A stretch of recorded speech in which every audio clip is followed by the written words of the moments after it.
कि सबसे पहले हमने अल्लाह ताला का शुक्र अदा करना जिसने हमें तौफीक दी कि हम मिल बैठ के नॉलेज शेयर करें और रिस्क के हालात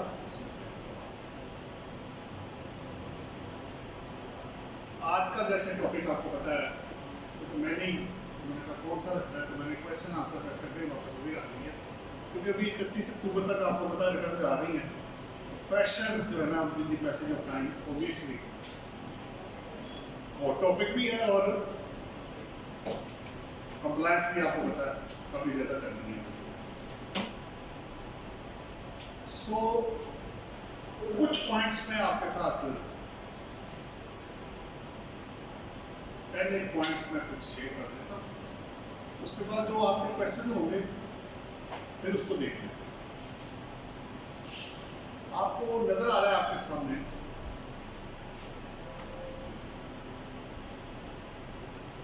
ये तीन मैंने आपको देखें कलर मैंने चेंज किए इसके pivots to provincial government where applicable. आपने अपने क्लाइंट के या अपने डाटे को चेक करना है कि उसमें एग्रीकल्चरल इनकम आ रही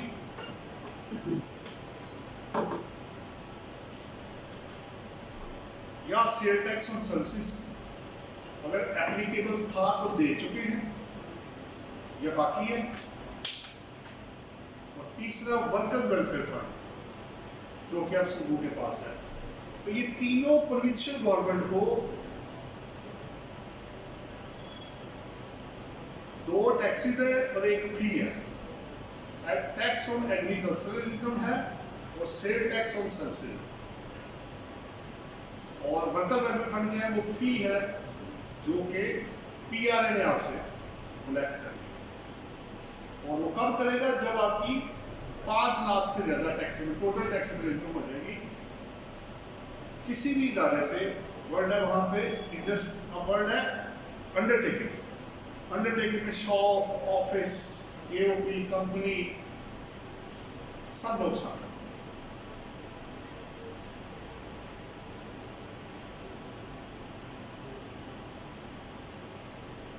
एग्रीकल्चरल इनकम पे थोड़ी सी बात, जो लॉस का है पूरा मैंने डेमो भी दिया हुआ है। उसमें इनकम बेस्ड यानी नेट इनकम यानी रिसीट माइनस खर्चे जो आप सारे करेंगे। अगर आप खुद कल्टीवेशन कर रहे हैं तो अपनी इनकम में से खर्चे माइनस करता है।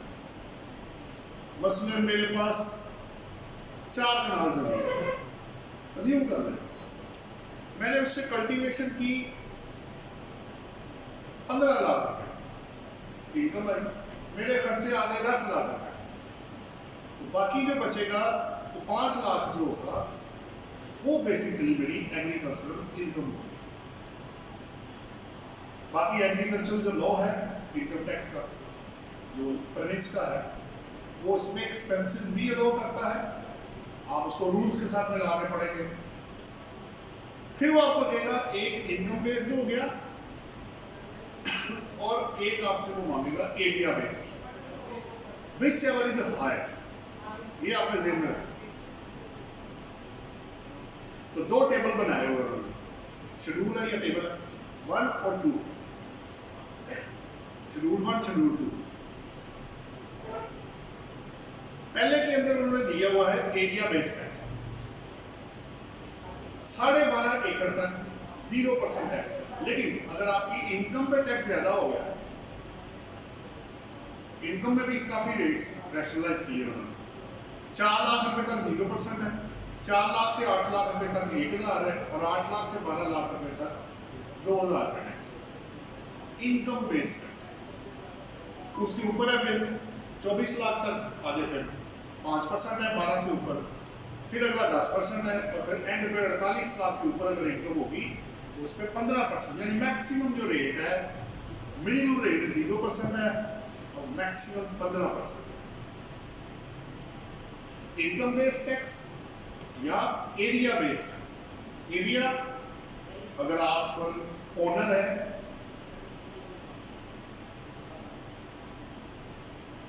आपको एरिया बेस्ड टैक्स भी निकालना है, उसमें तरीका उन्होंने बताया हुआ है कितना एरिया होगा, तो अगर रेट के उसको चार्ज होगा वो बताया। मेच्योर ऑर्चर्ड बागात जिसे आप कहते हैं उसका अपना है, और अदरवाइज उसके जो है उसका गर्ज ये कि आपने एरिया और उसकी रिटर्न जो रूल्स के अंदर दी हुई है उसमें ये दोनों चीजें उन्होंने रिटर्न के अंदर आपसे रिक्वायर्ड की हुई है। जब रिटर्न आप फाइल करेंगे एग्री इनकम की तो आपसे वो एरिया पूछेगा, कितना टैक्स बना वो मांगेगा, फिर वो कहेगा इनकम कितनी है, फिर इनकम पे टैक्स बताओ कितना बना, फिर उसमें से हायर जो होगा वो आपका पेबल बाहर निकालेगा। ये उन्होंने लॉ के मुताबिक उसकी एग्रीकल्चर इनकम। सो एक और बात, अगर आप सूबे को टैक्स नहीं देंगे तो 111 सेक्शन में ये आपकी इनकम फ्रॉम अदर सोर्सेज बना के आपकी इनकम में ऐड करके आपको टैक्स लग जाएगा, एफडीआर टैक्स लगा देगा। ऑल्दो के सेक्शन 41 जो है वो इनकम एग्रीकल्चर इनकम को एग्जेम्प्ट करता है, लेकिन आप साइलेंट पे कर लीजिएगा। पहला क्या है कि मैंने सूबे को टैक्स देना है, दूसरा क्या है कैसे देना है वो मैंने आपको बता दिया, तीसरा अगर आप नहीं देंगे तो फेडरल एफबीआर के पास ये पावर आ जाएगी 111 सेक्शन में कि वो उसको अदर इनकम बना के, एग्री इनकम नहीं, एग्री इनकम सेक्शन 41 में इनकम टैक्स लॉ में एग्जेम्प्ट है, अब वो आपकी अदर इनकम बनाएगा और आपसे टैक्स कलेक्ट करेगा और आपकी दूसरी इनकम में ऐड करके टैक्स लगाएगा। लेकिन इसका फायदा कोई नहीं होना क्योंकि सूबे ने आपसे फिर भी टैक्स लेना है, तो मुझे क्या जरूरत पड़ी है कि मैं फेडरल बोर्ड के साथ अपनी टांग के साथ, आप सूबे को जो टैक्स बनता है वो देके वो चलान आप अगर बनता है तो इनको दिखा दे, उतने का क्रेडिट आपको मिल जाएगा। फेडरल गवर्नमेंट अथॉरिटी नेक्स्ट जो जाने हैं वेयर एप्लीकेबल, ये तीनों में देखें अगर आपको एग्री इनकम पे टैक्स लगता है तो आप देंगे, सर्विसेज अगर एग्जेम्प्ट है वो एग्जेम्प्ट है, जैसे आप एक्सपोर्ट ऑफ सर्विसेज करते हैं तो 0% टैक्स है, और वर्कर वेलफेयर फंड अगर आपकी टोटल इनकम 5 लाख से ऊपर जाएगी तो तभी आप पे करेंगे, वरना जरूरत नहीं है इसकी, या लॉस आ गया या 5 लाख से कम या बराबर है तो तब आपको पे करने की जरूरत नहीं हो। वेयर एप्लीकेबल मैंने वो देखिए रेंट किया हुआ है अंदर, वेयर एप्लीकेबल अब देना कब है, सेल टैक्स जो सब्सिडी वाला वो तो मंथली बेसिस पे आपका जा रहा होता है, एग्री इनकम एनुअल बेसिस पे है विद दी रिटर्न, जो रिटर्न आप जमा कराएंगे उसके साथ वो भी जाएगा, अलग फाइलिंग होगी, और वर्कर वेलफेयर फंड आप बीआरए को पे करेंगे वो अलग से पावर में। अब जो फेडरल गवर्नमेंट को आपने देने हैं वो सेल टैक्स में गुड्स है, सुपर टैक्स अगर ये फिर वही बात, अगर एप्लीकेबल होगा तो आप देंगे, अगर मुझे मेरी गुड्स एग्जेम्प्ट है, जीरो रेटेड है, तो फिर मुझे उस पर सेल टैक्स देने की जरूरत नहीं। सुपर टैक्स अगर मुझे लगता होगा, अगर मेरा सेक्शन 4C के मुताबिक मेरा प्रॉफिट 150 मिलियन से ज्यादा होगा तो फिर मुझे सुपर टैक्स होगा वो चार्ज होगा। डीम्ड इनकम आपको पता है लाहौर हाई कोर्ट में पेंडिंग पड़ा हुआ है, और कैपिटल वैल्यू जो टैक्स है वो जो फॉरेन एसेट्स पे लगा है, और गाड़ी अगर लोकल होगी तो उस पर लगेगा 1300 सीसी से ज्यादा, तो गाड़ी पे लगा 2022 से 2023 से, और जो आउटसाइड पाकिस्तान एसेट्स हैं वो अगर 100 मिलियन से ज्यादा हो गए 30 जून 22 पे तो उस पर फिर 1% CBT आपको लगेगा। तो अपने क्लाइंट की ये चीजें आप चेक कर लें तो उसको कहीं कल को सेल टैक्स वाले नोटिस में आपको इशू करते हैं कि भाई मेरे केस में हुआ ना कि वो उधर मिल की रिटर्न दी सेल टैक्स की, इनकम टैक्स में हमने सेल शो की तो उन्होंने कहा जी आपने सेल टैक्स नहीं दिया, मैंने कहा जी ये तो एग्जैक्ट सप्लाई है, ये सीलिंग मशीन जो है सिलाई मशीन वो सप्लाई करती है, अब लग गया उस पर बाद में, लेकिन वो 30 जून 15 जनवरी या 16 जनवरी 2022 से उसको लगा, तो वो पहले का केस है तो हमने कहा जी वो एग्जाम्प्ट है, तो आप उसको चार्ज कर नहीं सकते। खैर उन्होंने लगा दिया, वो हम अपील में है अभी, वो एक अलग इशू है, वो तो राइटर वकील आपके पास है, जब आपको लगे कि आपको रिफंड नहीं मिल रहा, टैक्स ज़्यादा लग गया, पेनल्टी लग गई है, डिफॉल्ट सरचार्ज हो गया, तो आप appeal file, right of appeal आपके पास है, आप फाइल कर सकते। सो पहले 3 में भी इफ एप्लीकेबल, जो प्रोविंशियल हो गए, फेडरल में भी प्रिंसिपल हो, वेयर एप्लीकेबल। तो खाली इनकम टैक्स को ना देखें, सेल टैक्स को भी साथ जेल में रखें कि ये ना कल को नोटिस इशू हो तो भाई 4 करोड़ रुपए की सेल की तो सेल टैक्स इधर, वो तो मुझे पता नहीं लगा। तो वो तो 17% का मुझे स्टैंडर्ड रेट पे चला गया, 1 करोड़ का 17%, 17 लाख बनता है सीधा। उस पर फिर डिफॉल्ट सरचार्ज और पेनल्टी जब वो ऐड करेंगे, वो तो बात किधर निकल जाएगी, बंदे का तो दिवालिया निकल जाएगा भाई, उसका जिंदा रहना मुश्किल हो जाएगा। फिर आपको रिलीफ भी कोई नहीं मिलना अगर वो टैक्सेबल हुआ। Ignorance of law is no excuse, ये आपको पता है। अगर आपको कानून का नहीं पता तो कसूर आपका है, कानून का नहीं है। अगर मैं इशारा काट देता हूँ तो जी मुझे नहीं पता लगा, सर जी अब आप चलान करें, अब आपको पता लग जाएगा, अब आप चलान कराएं। जो उसकी डिस्क्रिशनरी पावर है वो आपको छोड़ना चाहे, अच्छा भाई गलती से हो गई, जानबूझ के नहीं किया। तो 2 पॉइंट्स आपके 7 पॉइंट्स मैंने आपको दे दिए, 3 पीआरए, 3 प्रोविंशियल के और 4 फेडरल के। अगर एप्लीकेबल हैं तो इनको लॉज भी रिटर्न में अकाउंट फॉर करें और चेक करके तो फिर आप अपनी रिटर्न फाइल करें। अब स्टेटस आपको पता है, डीम्ड इनकम और सीबीटी ये दोनों पेंडिंग पड़े।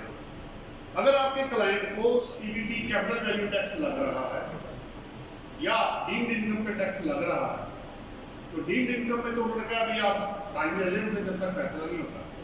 और सीबीटी में उन्होंने ये कहा है कि ये भी पेंडिंग पड़ा हुआ है।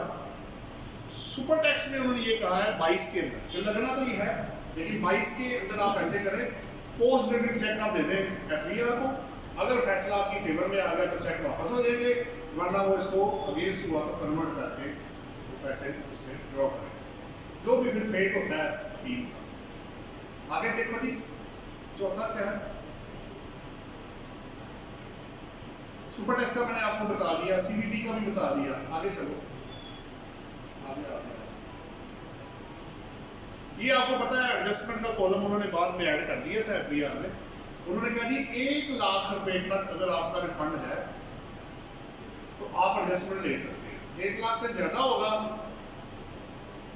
तो फिर आपको रिफंड की एप्लीकेशन देनी पड़ेगी, वो डिटरमेंट होगा तो तब आपको क्रेडिट मिलेगा, वरना सिस्टम 1 लाख से ज्यादा का क्रेडिट नहीं देगा।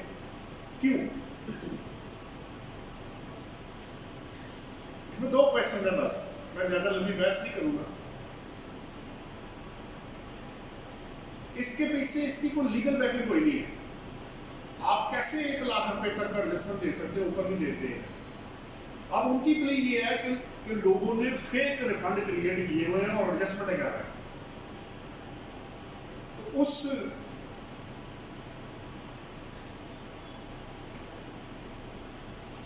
उस नाकर्दा जुर्म की सजा उन लोगों को भी मिलेगी। अब गेहूं के साथ गेहूं भी मिलेगा। जब किसी के साथ फ्रॉड होता है, इलीगल एक्टिविटी होती है, तो वो तो इतनी आसानी से हमको बेनिफिट कभी नहीं देंगे। लेकिन हम ये रिक्वेस्ट कर रहे हैं कि सर जो जेन्युइन केसेस है आप उसमें कोई चेक एंड बैलेंस लगा दें। देखिए बाद में 122 आपके पास अवेलेबल है, 177 आपके पास अवेलेबल है, 214 सी आपके पास है, 221 आपके पास है। इतने तो सेक्शन में बंदा जाएगा किधर? उतने तो साल नहीं है जितने सेक्शन है। साल एक है, सेक्शन उसमें देखें क्या क्या अप्लाई हो रहा है। पर उनकी अपनी लिमिटेशन है, आपकी अपनी लिमिटेशन। हम ये कहते हैं कि जो जेन्युइन टैक्स पेयर है अब वो लाख रुपए से ज्यादा का रिफंड एडजस्ट नहीं कर सकता जब तक कि 170 की एप्लीकेशन देके डिटरमेंट करवा के वो नहीं आ जाता। तो वो कब डिटरमेंट होगा, वो कब क्रिएट होगा, वो कब एडजस्टमेंट आएगी, वो तो बात बहुत दूर चली।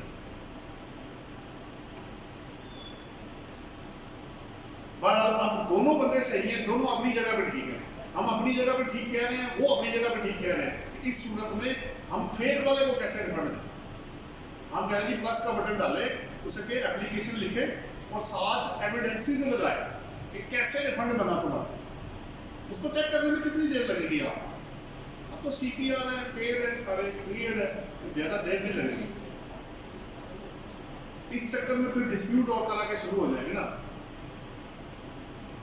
और रिफंड का कॉलम, रिफंड की रो जो इंसर्ट की गई है वो दो हिस्सों में मैंने की है, जहाँ 1 लाख के बराबर या कम है, और दूसरा क्या जहाँ 1 लाख से ज़्यादा है, वो जब तक आप डिटरमेंट नहीं करवाएंगे आपको वो क्रेडिट नहीं देगी। आगे देखो, डेप्रिसिएशन का जी बड़ा एक शोर पड़ा हुआ है कि वो डेप्रिसिएशन जो है ना वो इनिशियल लॉस तो वो देता ही नहीं सिस्टम।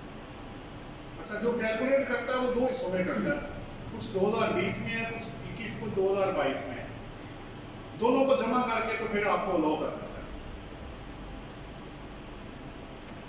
हम ये सजेशन ये दे रहे हैं, ये भी है और भी जगहों पे आया हुआ, जहां आपको लगे, जैसे कैपिटल गेन वाला एक आएगा, जब आप कैपिटल गेन उसके अंदर डालेंगे ना और उसमें से फर्ज करें कुछ हिस्सा एग्जेम्प्ट है, तो वो ग्रॉस के ऊपर रेट अप्लाई कर रहा है, वो एग्जेम्प्ट वाला माइनस ही नहीं करता। इसमें मेरी काफी बहस हुई, ताहिर बादशाह में 22 प्रेसिडेंटल पाकिस्तान टेस्ट वाला, तो हमने काफी बहस की आपस में कि वो ये कर रहा है, वो ये कर रहा है। मैंने कहा जी बड़ी सिंपल सी लैंग्वेज इसमें लिखी हुई है कि जो आप 3A में कैलकुलेट करेंगे गेन, उस पर रेट लगना है। अगर सिस्टम ग्रॉस पे अप्लाई कर रहा है तो वो गलत कर रहा है ना, वो लॉ के मुताबिक नहीं है। तो क्या रिटर्न ने लॉ को फॉलो करना है या लॉ ने रिटर्न को फॉलो करना है, पहले ये तय करना है। रिटर्न ताबे है लॉ की, रिटर्न लॉ कहेगा, रूल्स बनेंगे तो रिटर्न आएगी। वैसे भी मेन स्टैच्यू में या रिटर्न में क्लैश आए तो प्रिवेल लॉ ही करता है, वो रिटर्न नहीं करेगा। इस पे जजमेंट्स भी हैं और लॉ भी बड़ा क्लियर है।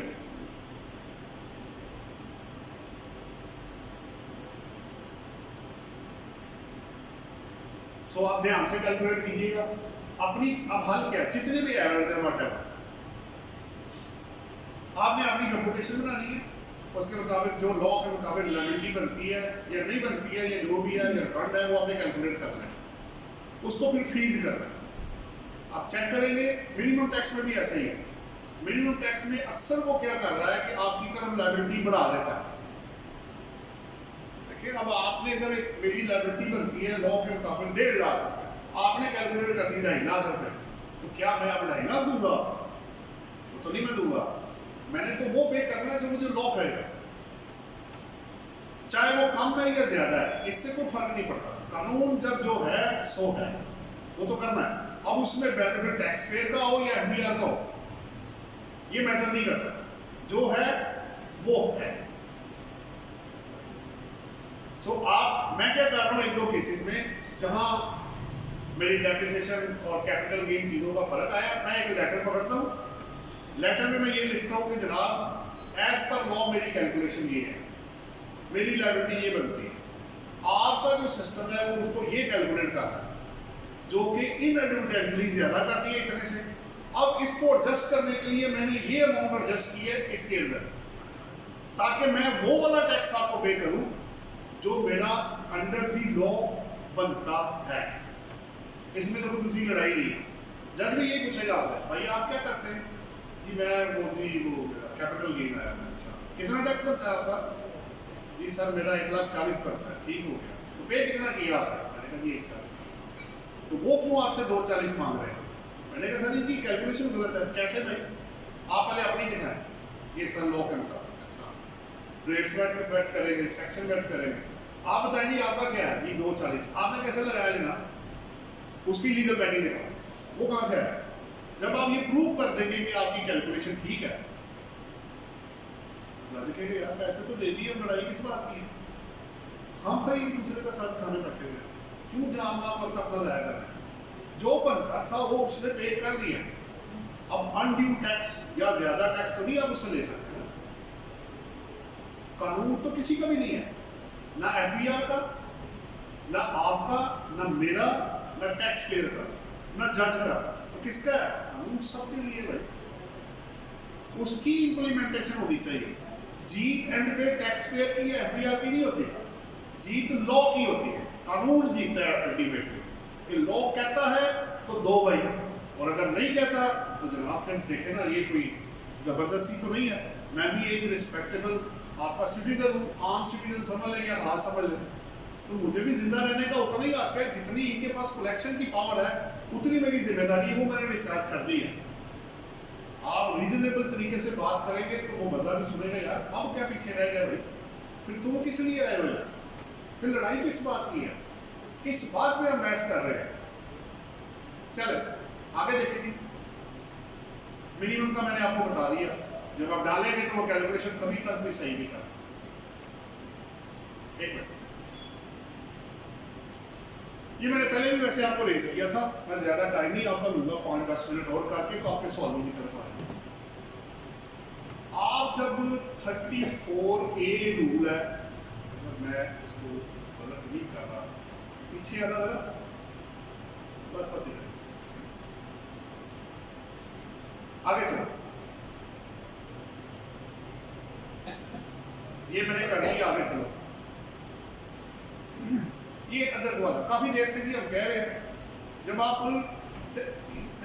वेल्थ कंसीडरेशन में जाएंगे ना तो एक अदर्स की लॉ मिलेगी आपको इनफ्लो में, एक मिलेगी आउटफ्लो में, और इंटरेस्टिंगली उसके आगे प्लस का बटन नहीं है, यानी स्पेसिफाइड के अलावा जितना कुछ बाकी बच गया आपने उसके अंदर डाल देना।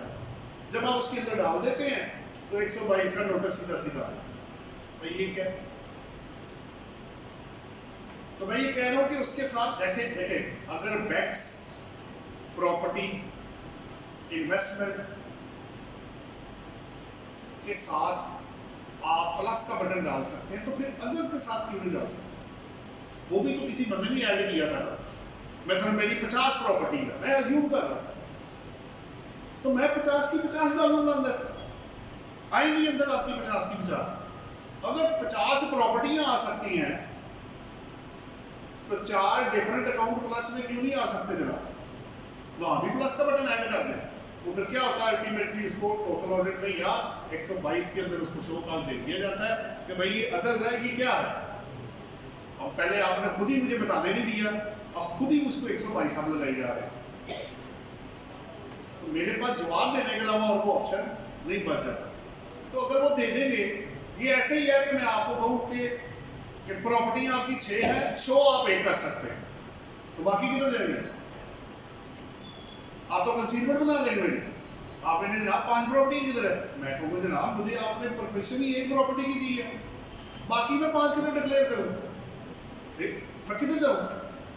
तो प्लस का बटन दे देंगे, जितनी अदरवाइज ट्रांजैक्शन है वो आप अदर्स में कवर, ये इनफ्लो और आउटफ्लो दोनों में ऐसे ही है, और पिछले 5 साल से ऐसे ही आ रहा है, चेक कर लीजिएगा जरा। और उनको 122 लाजमी लगता है, जब भी लगेगा उसको लाजमी लगेगा। अब बाद में आप निकल जाए या आपके अगेंस्ट फैसला, वो एक बात की बात है। तो एक चीज अगर रोजाना ही काम कर रही है तो यार बंदा को सोल्यूशन निकाल ले, उसका क्या जरूरत है, एक ही चीज वही बंदा करता है। फिर 14th है जी, अगर इसका 14 नंबर, अगर आपकी वेल्थ स्टेटमेंट में रूल में रिटर्न में कोई गैप आ जाए, आपस में टाई अप ना वो हो रहा, तो फिर वे लॉ ही करेगा मेन स्टैट्यूट।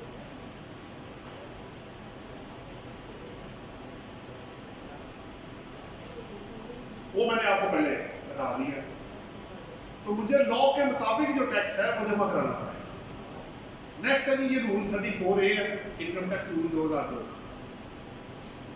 अभी मुझे आ गया, पढ़ लीजिएगा। वो ये कहता है कि आपने जो रिटर्न अपलोड करनी है ना एफबीआर, वो 31 जनवरी 2022 को अपलोड करनी थी, जो कि हुई है 30 जून 2022 में। तो ये 5 माह का डिले है जनाब। जो आपको ये लगता है कि वक्त पे अपलोड हुई है, अभी भी वो वक्त पे अपलोड नहीं।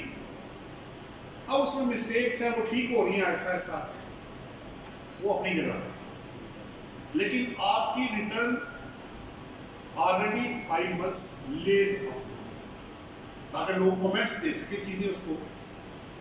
इसमें वो सारा पीरियड सामने बना के, लोगों को देख के, रूल्स बना के, कमेंट्स लेके, तो सारा कुछ करके फाइनल करके verified return, correct return upload करनी थी। कुछ उनकी जो मैं लिमिटेशन समझ रहा हूँ ये है, क्योंकि स्टेट, क्योंकि लोग बड़ी रैपिडली चेंज हो गए।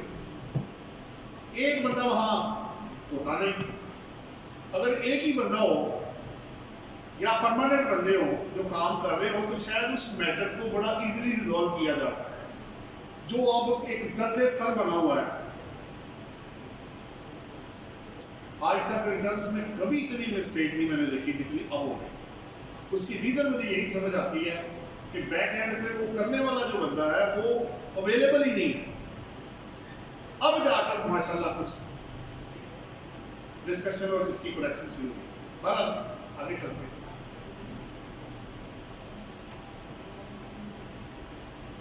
अब जितनी भी मिस्टेक्स होंगी, चाहे वो डेप्रिसिएशन है, चाहे वो रेट है, आपने अपनी कैलकुलेशन करके एक्चुअल टैक्स अपना कैलकुलेट करना है।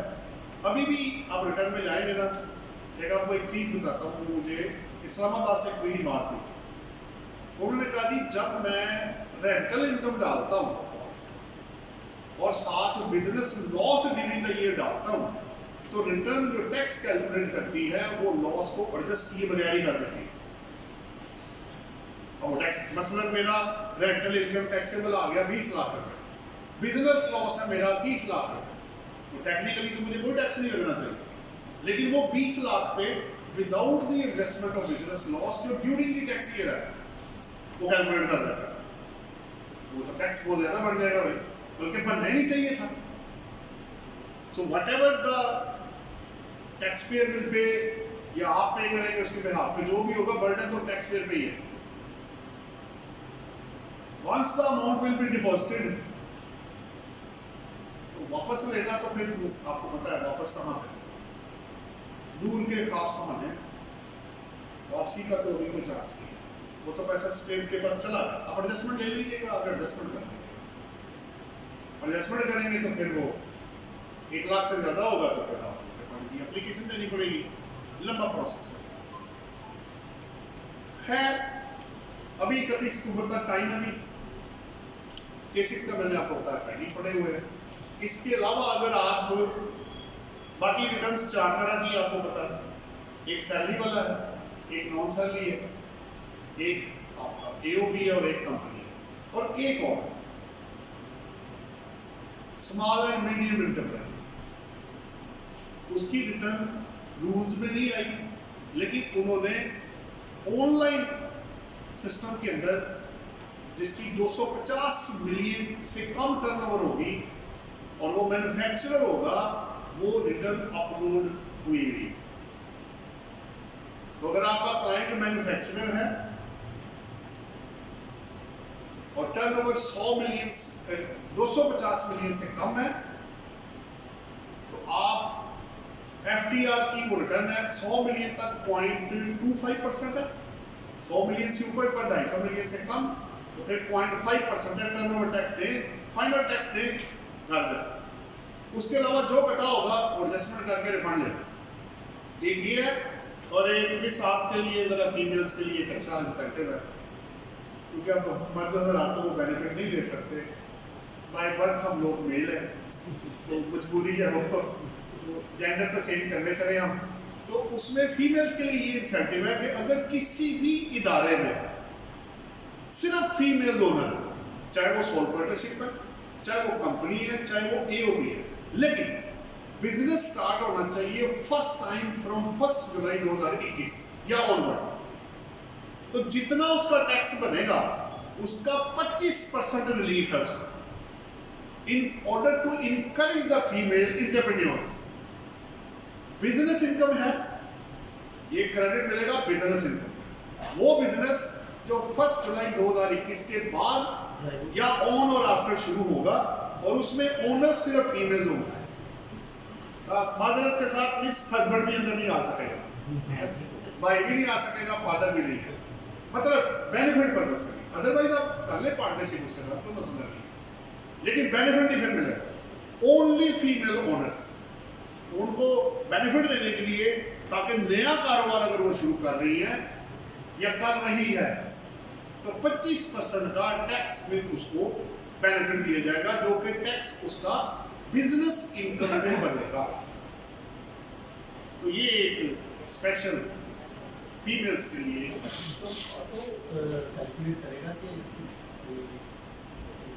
वो हम उसको देखेंगे कि अगर तो उन्होंने अंदर बिल्ट इन किया हुआ तो वो निकालेंगे, वरना फिर क्रेडिट तो हमने लेना है ना, छोड़ेंगे नहीं ना। जी बिल्कुल एप्लीकेबल है। ये पहला साल ही है उसका, ये है ही पहला साल उसका।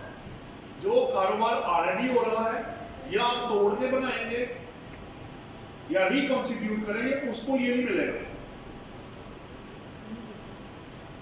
मसल मैं एक एओपी में से हस्बैंड को निकाल दूं, लेडी को लाकर लेडीज पूरी कर दूं, उसको नहीं मिलेगा। ये न्यूली कॉन्स्टिट्यूटेड बिजनेस होना चाहिए, ऑलरेडी एग्जिस्ट करता है, उसको तोड़ा गया, रिकॉन्स्टिट्यूट किया गया, रीफ्रेम किया गया, वो इसमें शामिल नहीं होगा।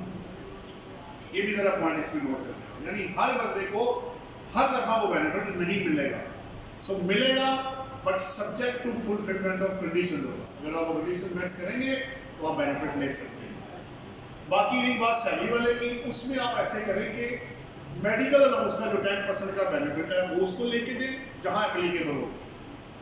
दूसरा, उसके अंदर आपको अगर आपका एम्प्लॉयर एजुकेशनल इंस्टीट्यूट इदारा, मेडिकल का या फूड का, ये तीनों में अगर आप कहीं जॉब करते हैं, वो आपको खाना, एजुकेशन या मेडिकेशन कम रेट पे या फ्री देते हैं, तो वो आपके हैंड्स में एग्जेम्प्ट फ्रॉम टैक्स होगा under clause 53A part 1 of second schedule.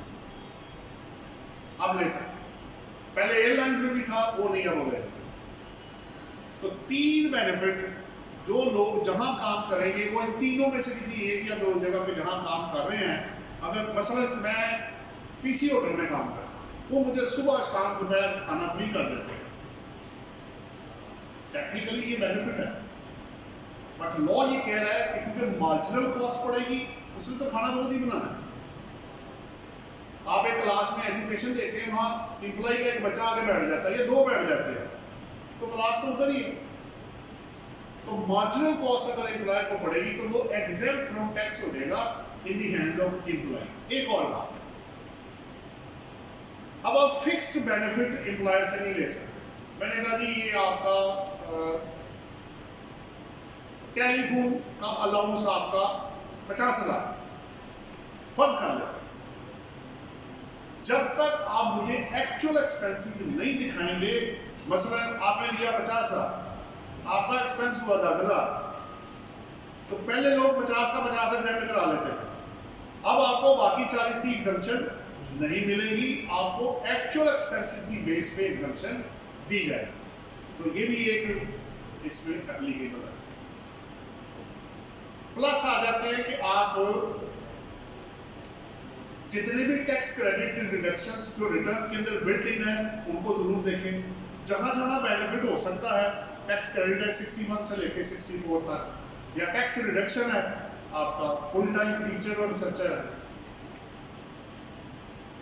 अभी फ्लाइंग और सब मरीन रोज है, अगले साल नहीं है, तो जहां जहां जो बेनिफिट आपको मिल सकते हैं आपके टैक्स पेयर को, तो वो बेनिफिट जरूर ले ले।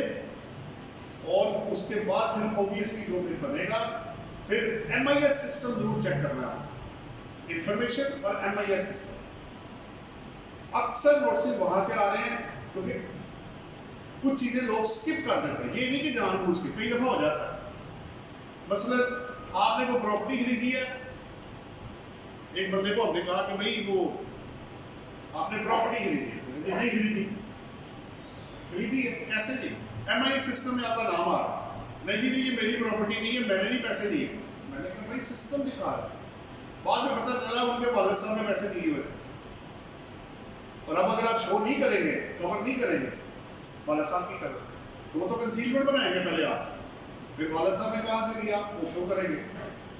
सो MIS सिस्टम को जितने भी आपके, जहां MIS सिस्टम अभी तक पाकिस्तान में पूरी ट्रांजैक्शन ऑनलाइन नहीं हुई, प्रॉपर्टी है गाड़ियां हैं, बैंक अकाउंट है, इंपोर्ट है, एक्सपोर्ट है, प्रॉफिट और डेट है, कैश विड्रॉल वाला है, वो वाले उसमें दिए हुए हैं, लेकिन वो मुकम्मल नहीं है। आपने अपने डाटे को मुकम्मल रखना है, चाहे वो MIS में हो, चाहे वो इंफॉर्मेशन में हो, मालूमात में हो, चाहे क्लाइंट जो आपको दे, आपने तीनों को मिला के पूरा करके कोई चीज स्किप नहीं करनी। आपने स्किप कर दी, बाद में आपके लिए मसला हो जाएगा।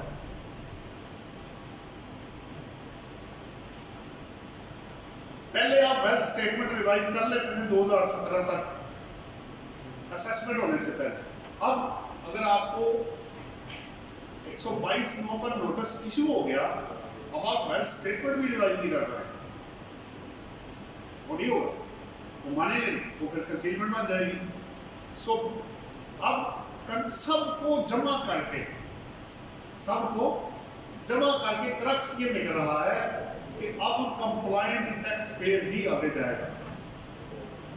और अब अगर वो कहेंगे कि मैंने क्या फायदा हुआ मुझे कंप्लायंस करने का, तो मैं आपको लिस्ट दे देता हूँ। पहले तो भाई 40,000 रुपये मिनिमम पेनल्टी है इनकम टैक्स रिटर्न ना फाइल कर, लेट फाइल कर, और वेल्थ स्टेटमेंट है 1,00,000 रुपए। गवर्नमेंट का कॉन्ट्रैक्ट को नहीं बनना। अच्छा, सैलरी के अलावा अगर आप बिजनेस करेंगे तो डबल रेट आपका आ रहा होगा, प्रॉपर्टी खरीद सेल परचेज करेंगे डबल रेट होगा, प्रॉफिट ऑन डेट आएगा डबल रेट के साथ आएगा। LCC की मेंबरशिप को नहीं होगी, ATL से बाहर हो चुके हैं। गाड़ी भी खरीदेगा डबल रेट होगा, नई गाड़ी रजिस्ट्रेशन कराने जाएंगे वहां पे भी होगा। अब जाएगा किधर,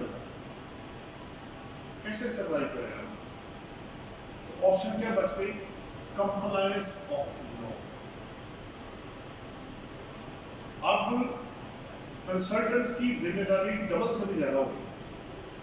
एक केस को पूरा करने के लिए आपको टाइम बहुत ज्यादा लगेगा। एक एक चीज, एक एक bank entry, personal expenses, verify the bank statements, complete debit entries, credit entries, opening balance, ending balance, sale tax return मुकम्मल, विदहोल्डिंग स्टेटमेंट्स मुकम्मल, बाहर के टूर की मुकम्मल, गाड़ियां मुकम्मल, प्रॉपर्टीज मुकम्मल, बैंक अकाउंट मुकम्मल, बिल आपके यूटिलिटी के, स्पेशली बिजली का आपको बताइए मैंने क्या बताना। अब तो सबको ज़बानी याद हो गया, कॉस्ट ऑफ लिविंग, मुझे बताने की आपको जरूरत नहीं है, हर बंदे को पता बिल किधर चला गया, स्पेशली इलेक्ट्रिसिटी का और पेट्रोल का। जिसका बिल पहले 1,00,000 था 3,00,000 हो गया भाई। इनकम को हाइड करेगा तो खर्चे किधर से पूरे होंगे? बिजनेस करेगा तो बिजनेस एक्सपेंडिचर लग गए, पर्सनल एक्सपेंडिचर लग गए, तो कहां कहां बंदा झूठ बोलेगा और कितना बोलेगा, किस किस को बोलेगा? एक सच को छुपाने के लिए 1000 झूठ बोलने पड़ते, लेकिन झूठ फिर झूठ ही रहता है। तो वो एक सच बोल के जान छुड़ा लो यार, किस चक्कर में फंसे। मैं अल्लाह का शुक्र अदा करता हूँ कि मैं उन लोगों को रिप्रेजेंट करता हूँ जो इस स्टेट को कुछ ना कुछ देते हैं। We are giving something to the state, चाहे वो 1 रुपया है, 1 करोड़ है। ऐसा केस भी है जिसने 21 मिलियन टैक्स दिया हुआ है, डिडक्टेड एट सोर्स है, 21 वो है, और उसके अलावा जो सेल टैक्स है वो भी एट सोर्स कटा हुआ है। ठीक है, सैलरी है कट के आया भाई, इंपोर्ट है कट गया भाई, प्रॉफिट ऑन डेट है ये आ गया भाई, महबूब सर्टिफिकेट है ये आ गया भाई, डिफेंस सेविंग सर्टिफिकेट लो भाई। सो सही काम करें, अपनी फीस रीनिगोशिएट करें क्लाइंट से। उसे तो भाई जिम्मेदारी बहुत ज्यादा, एक एक चीज चेक करके जा रही है। हराम खाने से बेहतर है बंदा हलाल पैसे ले, ज्यादा बेहतर। काम आएगा, वो बरकत वाला पैसा होगा, इज्जत भी साथ मिले दुनिया में भी और आखिरत में। पंजाबी के अंदर आज मरे थे कल दूसरा, पता भी नहीं होगा कि इस नाम का कोई बंदा भी था कि नहीं था, पता भी नहीं होगा ये था। पर दुनिया में चीजें साथ साथ चलती रहती हैं। काम अच्छा करें, अच्छा काम करेंगे। आपके इस्लाम कहता है कि अगर बंदा अपना काम खुश असलूबी से इंजाम दे के हलाल के पैसे लेता है तो नेकी आपके अकाउंट में लिख दी गई, हलाल की अलग और अच्छा काम करने की अलग। और क्या चाहिए?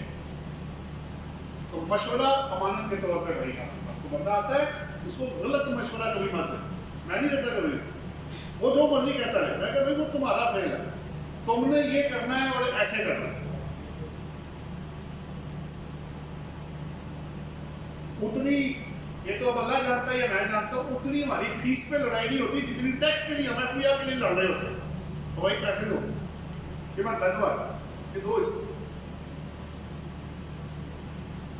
19-20 का फर्क एक्सेप्ट होता है, 1991 का फर्क एक्सेप्ट नहीं होता जनाब।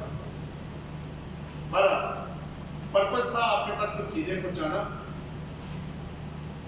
आप लोगों ने कोई क्वेश्चन करना हो, मैं कोशिश करूंगा कि आपको जवाब दूं, आप फायदा उठा लो।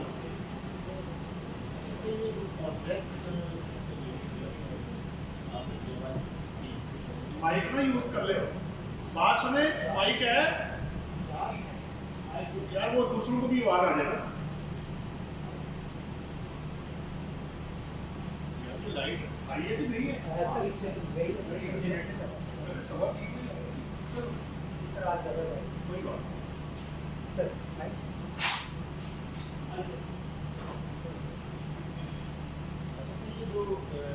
ये चल रहा है भाई, देखो माइक, मैं चाहता हूँ सबका फायदा हो जाए ना, हो सकता है किसी और का भी यही सवाल हो। देखें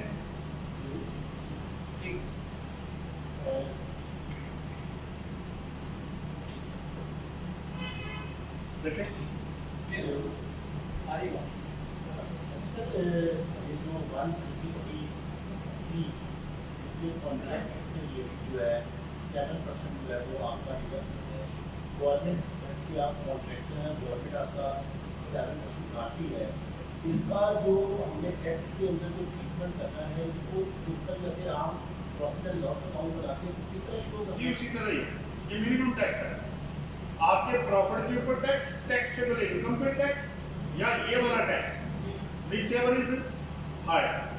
सर, इसमें हमें जो अगर कोई कॉन्ट्रैक्ट मिला, हमें 10 मिलियन का कॉन्ट्रैक्ट मिला है और उसमें हमें कुछ परचेजिज मिली है, फॉर एग्जाम्पल कुछ सीवर लिया है, कुछ तीसरा का वीडियो लिया है, जो भी लिया है, ठीक है, क्या आप उनकी जो जब हम परचेजिज डालेंगे डायरेक्ट एक्सपेंस के तौर पर, डायरेक्ट एक्सपेंस क्या है कि ये इनडायरेक्ट डायरेक्ट है, पहली बात है, वही परचेज करके बेचा ना आपने आगे से।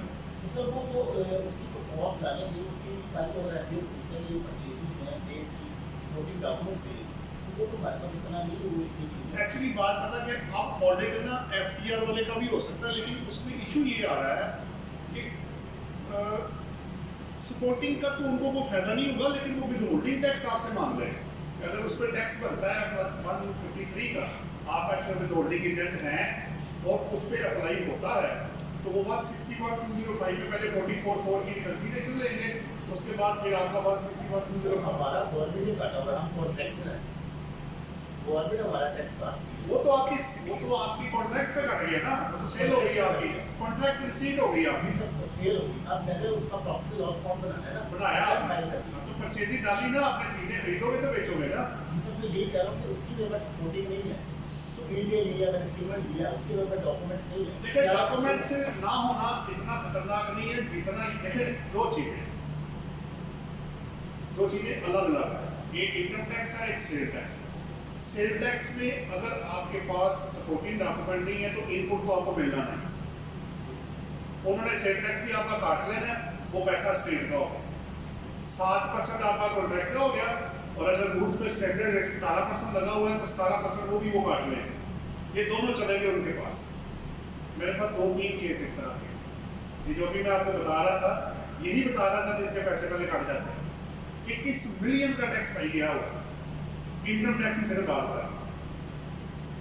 अब रही बात आपकी जब आप इनकम की असेसमेंट होगी, आपकी इनकम पे मसला ये हो रहा है वो पता क्यों मांग रहे हैं। अगर ये एफटीआर का केस होता तो आपको प्रॉब्लम ना होता, लेकिन अब अगर आप सपोर्टिंग नहीं देंगे तो आपको 174 सबसेक्शन 2 लगेगा, जिसके तहत जो सपोर्टिंग अगर ना हो तो फिर वो एक्सपेंस आप क्लेम नहीं कर सकते। जब वो एक्सपेंस क्लेम नहीं होगा या डिसलो होगा किसी भी वजह से, या 21L की वजह से, 21C की वजह से, 174(2) की वजह से, तो फिर आपका प्रॉफिट बढ़ जाएगा। जब प्रॉफिट बढ़ेगा तो आपका टैक्स उधर से बढ़ेगा। जब वो बढ़ेगा वो मिनिमम से कंपेयर करेगा, वो ज्यादा वाला आपसे मांग लेगा। मसलन आपका कटा 10 लाख रुपए, प्रॉफिट में बढ़ गया आपका 25 लाख रुपए, तो बाकी 15 आपको जमा कराना पड़ जाएगा। इसलिए सपोर्टिंग होना लाजमी है क्योंकि अब आप मिनिमम टैक्स के अंदर है, अब आप फाइनल डिस्चार्ज के अंदर नहीं है। फाइनल डिस्चार्ज में होते तो उसके प्रॉफिट के ऊपर टैक्स नहीं होता। अब मिनिमम है, वो मैंने आपको पहले फार्मूला दे दिया कि आपके टैक्सेबल इनकम पे टैक्स या आपकी ग्रॉस रिसीट पे टैक्स, व्हिचएवर इज हायर। मेरा ख्याल है आपको जवाब जी हाँ, मैंने ये चीज़ कंफर्म करनी है कि बेसिकली ये सर्विसेज की डेफिनेशन के अंदर आता है ना। आप तीन चीज़ें हैं।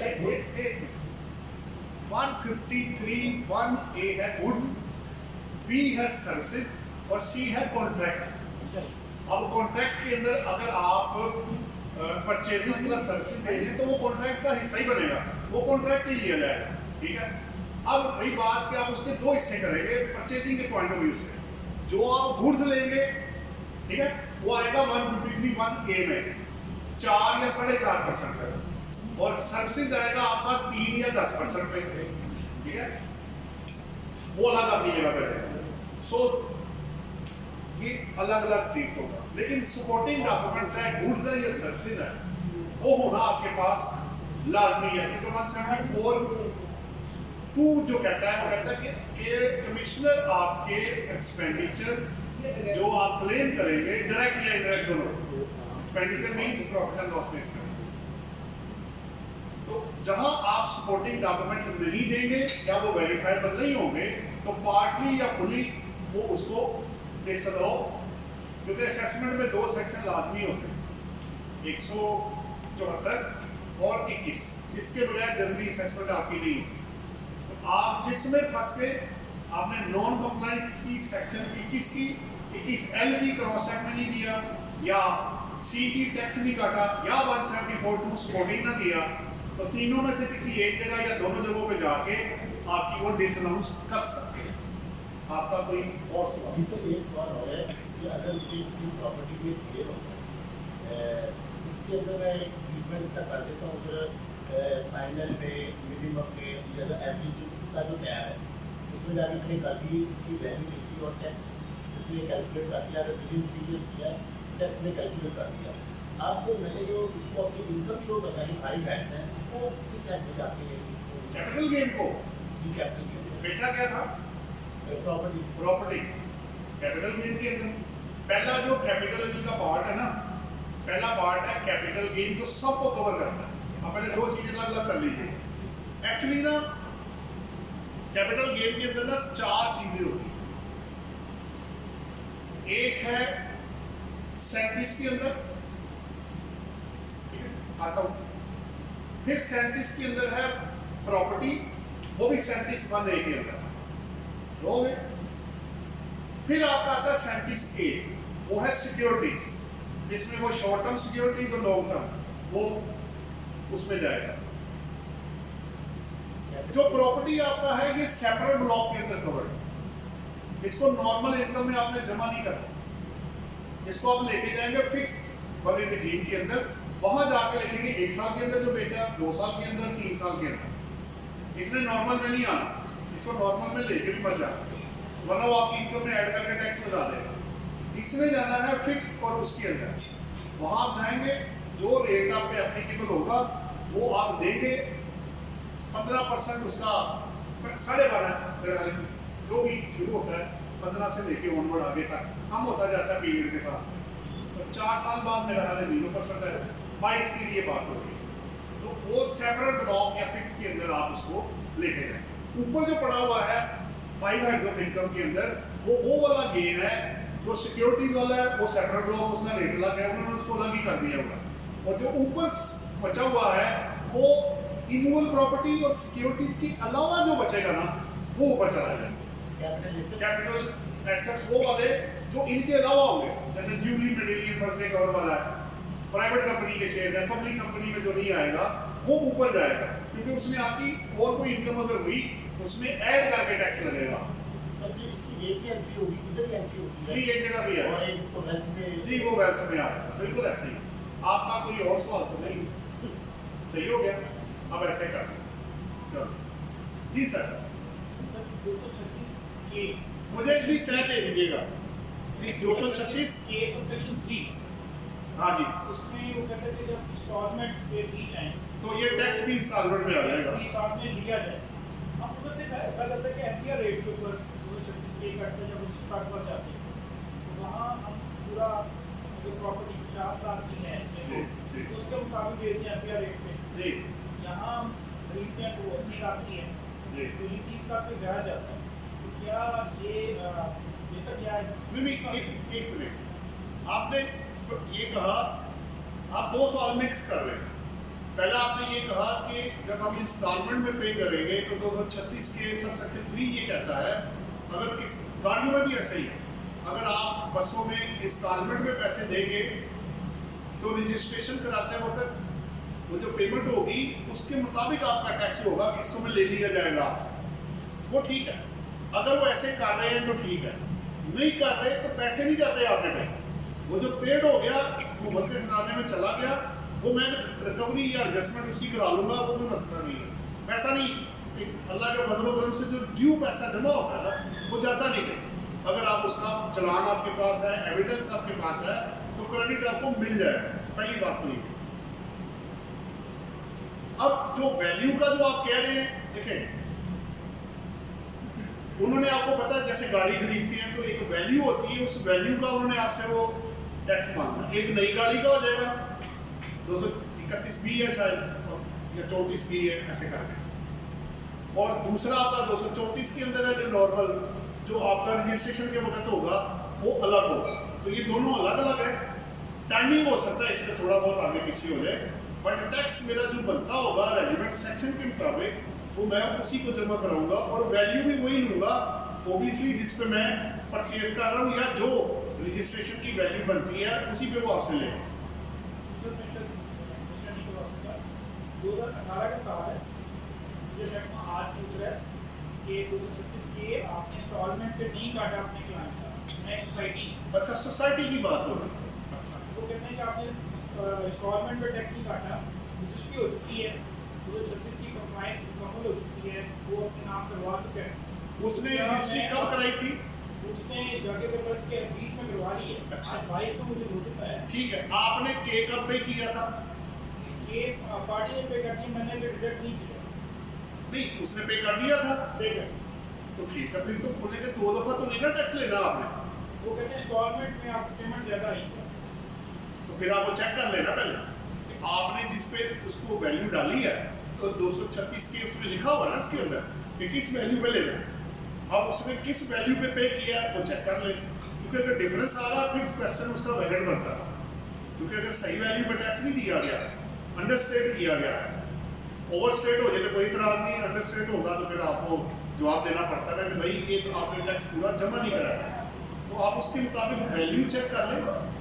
टाइमिंग आपकी थोड़ी सी आउट हो रही है, और प्लस मेरा ख्याल है वो आपने झगड़ा कर रहे हैं वैल्यू के साथ कर रहे हैं, तो आप वैल्यू चेक कर लें क्योंकि उसका फर्क है, तो फिर आपको वो देना पड़ेगा। और अगर वो पार्टी दे चुकी है तो एक टैक्स 2 दफा पे नहीं होता। मसलन 1-2 नोटिस इशू हुए हमारे क्लाइंट को कि जी आपने रेंट पे आपने टैक्स नहीं करा, मैंने कहा जी नहीं करा, तो आप जमा करें। मैंने कहा जी जिसने रिसीव किया ना उसने भी रिटर्न जमा करा दिया। नहीं आपने नहीं ना जमा कराया।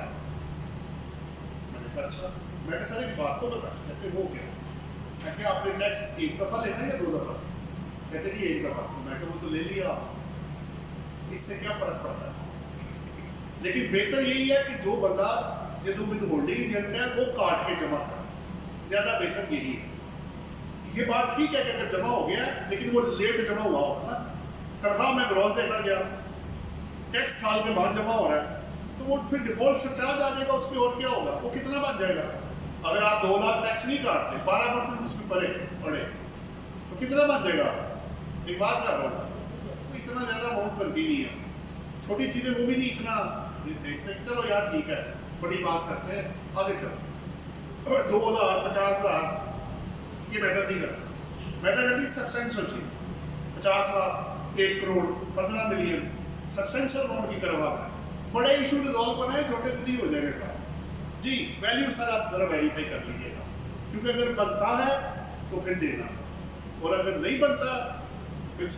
दूसरी बात यह है कि अगर पार्टी विलिंग है, कराना चाहती है, तो आपने तो उससे लेना ना, बेसिकली देना तो उसने था, तो वो कमिट कर ले। तो मेरा सवाल ये है कि बैंक में मोस्टली होता है कि 1 करोड़ रुपए का पे ऑर्डर किया, रजिस्ट्री में एफडीआर रेट के ऊपर वो 60 लाख की होगी, तो 36 के मेरा 60 लाख पे कट गया। प्रॉपर्टी एक्चुअल पेमेंट मेरी 1 करोड़ की मैंने क्लियर भी कर दी, मेरे को सोर्स भी था, तो 36 के को 60 लाख पे कटेगा एफडीआर रेट। ये जो डिफरेंस 40 लाख का क्या वो हर बंदा पे करेगा। देखिए बात ये होगी, 2 बातें मुख्तलिफ हैं।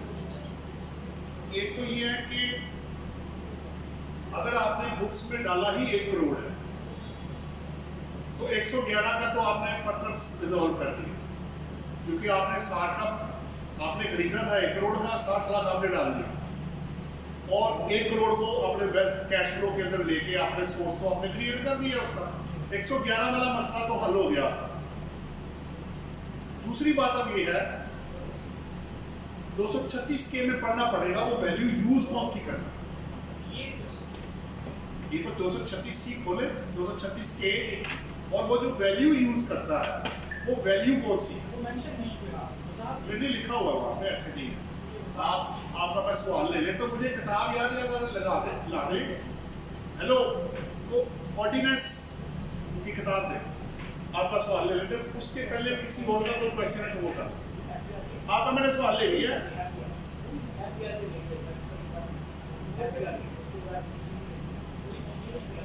236, हाँ जी 236 3 है, के का 3, क्योंकि जब नोटिस देंगे तो आपको लिख के देंगे ना वो। 236 के सी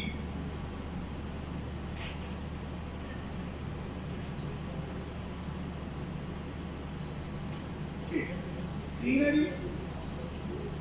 Any person responsible for collecting payments in installments for purchase or allotment of any inward property where the transfer is to be effected after making payment of all installments shall at the time of collecting installments collect from the allottee or transferee an advance tax at the rate, वो तो चलो हो गया ना। अच्छा नीचे प्रोवाइडो भी एक है, proviso that where the tax has been collected along with the installments, no further tax, वो तो ज़ाहिर बात है होना नहीं है, जब एक्चुअली होगा equal to the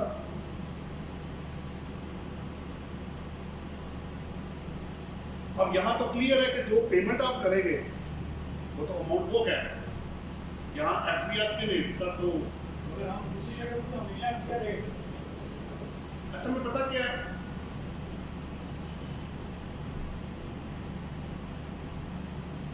TC rate पहले था, फिर एफबीआर का आ गया,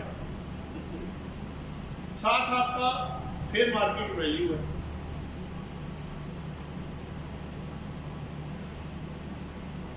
अब इंस्टॉलमेंट को मैं कैसे कहूं कि ये एफबीआर है? इंस्टॉलमेंट का मतलब क्या होता है? तो मेरा ख्याल है जवाब आपको मिल गया। क्या क्या जो इंस्टॉलमेंट आप पे कर रहे हो, बीइंग एज चार्टर्ड अकाउंटेंट मुझे तो बड़ा क्लियर है इंस्टॉलमेंट का मतलब क्या होता है। मेरा ख्याल है मुझे कुछ और बोलने की जरूरत नहीं है।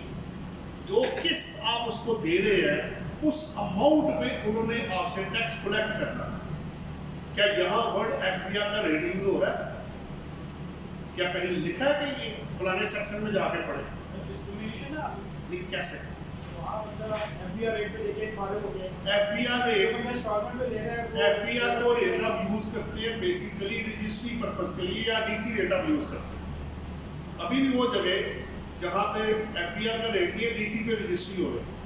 जैसे मैंने मिसाल तो दी है कि 1 करोड़ रुपए को आपने लिया है तो 40 लाख का डिफरेंस उस पे तो फिर ये एक्चुअली आपको एक और चीज का नहीं ये पे नहीं पता, आपको पता है कि जब आपने रिस्पेक्टिव प्रोविंस को अगर ये पता लग जाए कि आपने रजिस्ट्री जो करवाई है वो एफबीआर या डीसी रेट पे करवाई है जबकि एक्चुअल प्राइस कुछ और है, तो डिफरेंस पे आपसे चार्जेस मांगेंगे उसके स्टैम्प पेपर और उसके सीबीटी के, बाकी जो फी आपने पे कर दी है। एक्चुअली मुझे क्या नहीं, अब आप इसकी बात कर रहे हैं या उसकी बात कर रहे हैं? यही बात है तो के में तो इंस्टॉलमेंट वर्ड यूज हो रहा है जनाब। ये तो इंस्टॉलमेंट कोई नहीं दे रहा फुल पेमेंट पे ले रहा है जी क्या कह रहे हैं? फुल पेमेंट पे जो लेगा हाँ, तो- वो तो एफबीआर रेट पे देगा नहीं वो आप कह रहे हैं, वो आप उसने ये नहीं कहा आपको, उसने जो वर्ड यूज किया इंस्टॉलमेंट। अब आप इंस्टॉलमेंट को मोल्ड करके वर्ड कुछ और लाना चाह रहे हैं कि इसको एफबीआर का रेट समझ लें। ये कहाँ लिखा हुआ है? ये नहीं लिखा हुआ है इसके अंदर। बाकी आप अपने सेक्शन में चेक कर लें कि कब आया है, उस वक्त क्या प्रवेल करता था, उसके मुताबिक चेक कर लें। मुझे तो यही समझ आ रही है इंस्टॉलमेंट जो किसी प्रिंसिपल अमाउंट है असल में जो रेट उसमें डाल दिया इंक्लूड करके उसकी इंस्टॉलमेंट में ना तभी कोई इंस्टॉलमेंट टोटल अमाउंट वो अमाउंट प्रॉपर्टी प्लस उसके ऊपर एफबीआर के रेट जमा करके इंस्टॉलमेंट नहीं, एफबीआर ने तो एक रेट आपको सिर्फ दिया है कि अगर आप अपनी रजिस्ट्री इस वैल्यू पे करा लेते हैं, इससे कम पे डीसी रेट जहाँ नहीं है वहाँ तो चलो ठीक है, मतलब जहाँ एफबीआर कुछ जगहों पे भी एफबीआर का रेट नहीं है तो वो डीसी के ऊपर चले जाते हैं। उसको खत्म करने के लिए वो लेके आए एफबीआर का रेट। उन्होंने कहा जी अब आपका जो रजिस्ट्री होगी वो आपकी एफबीआर के रेट से कम पे नहीं होगी।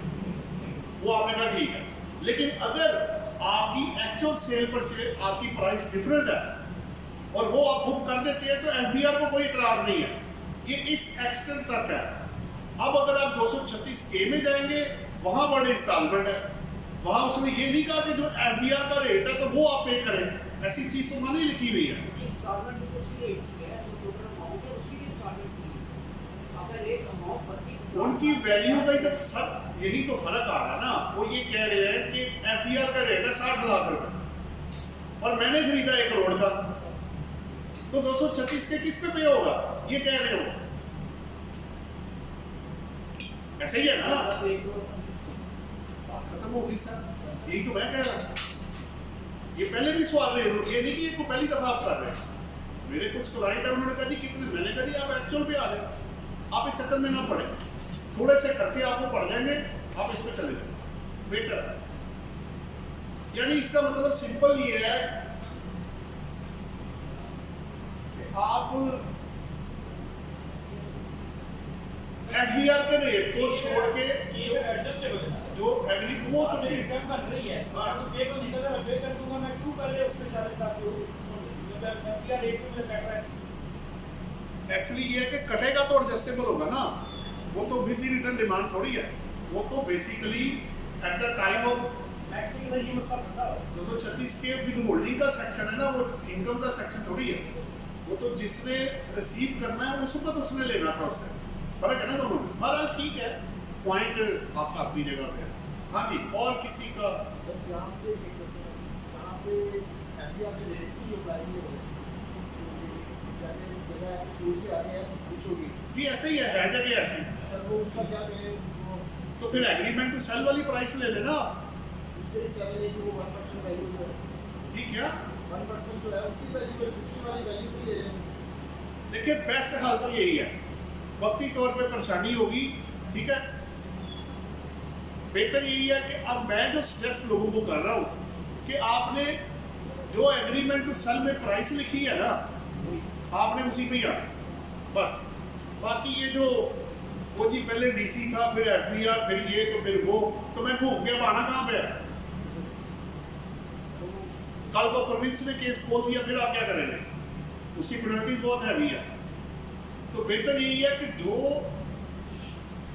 With in the limit of law law allowed है वो करे, जो नहीं है वो ना करे। सर उसको इसलिए वो जो वैल्यू है उसके वो उसको कॉल ही नहीं करता, उसका टैक्स नहीं बनता, क्या नहीं बनता? टैक्स नहीं बनता। वो जो वैल्यू है सारी मेरा से 8-9 लाख रुपए की इस तरह वो 8 लाख 9 लाख परचेज कर रहे हो आप? नहीं सर, पहले नहीं, परचेज कर रहे हो, सेल कर रहे हो? ये सैलरी 1% निकालना है। नहीं, वो तो अभी आया नहीं भाई, वो तो कोर्ट में पेंडिंग पड़ा हुआ है, उसको छोड़ दो। वो तो अगर अच्छा चलो उधर भी आप 7E का बेसिकली क्वेश्चन कर रहे हो। 7E में पहले आप ये बताएं, आप एक्सक्लूजन्स में आपको ये एग्री इनकम आ रही, वहां से कुछ आ रही है?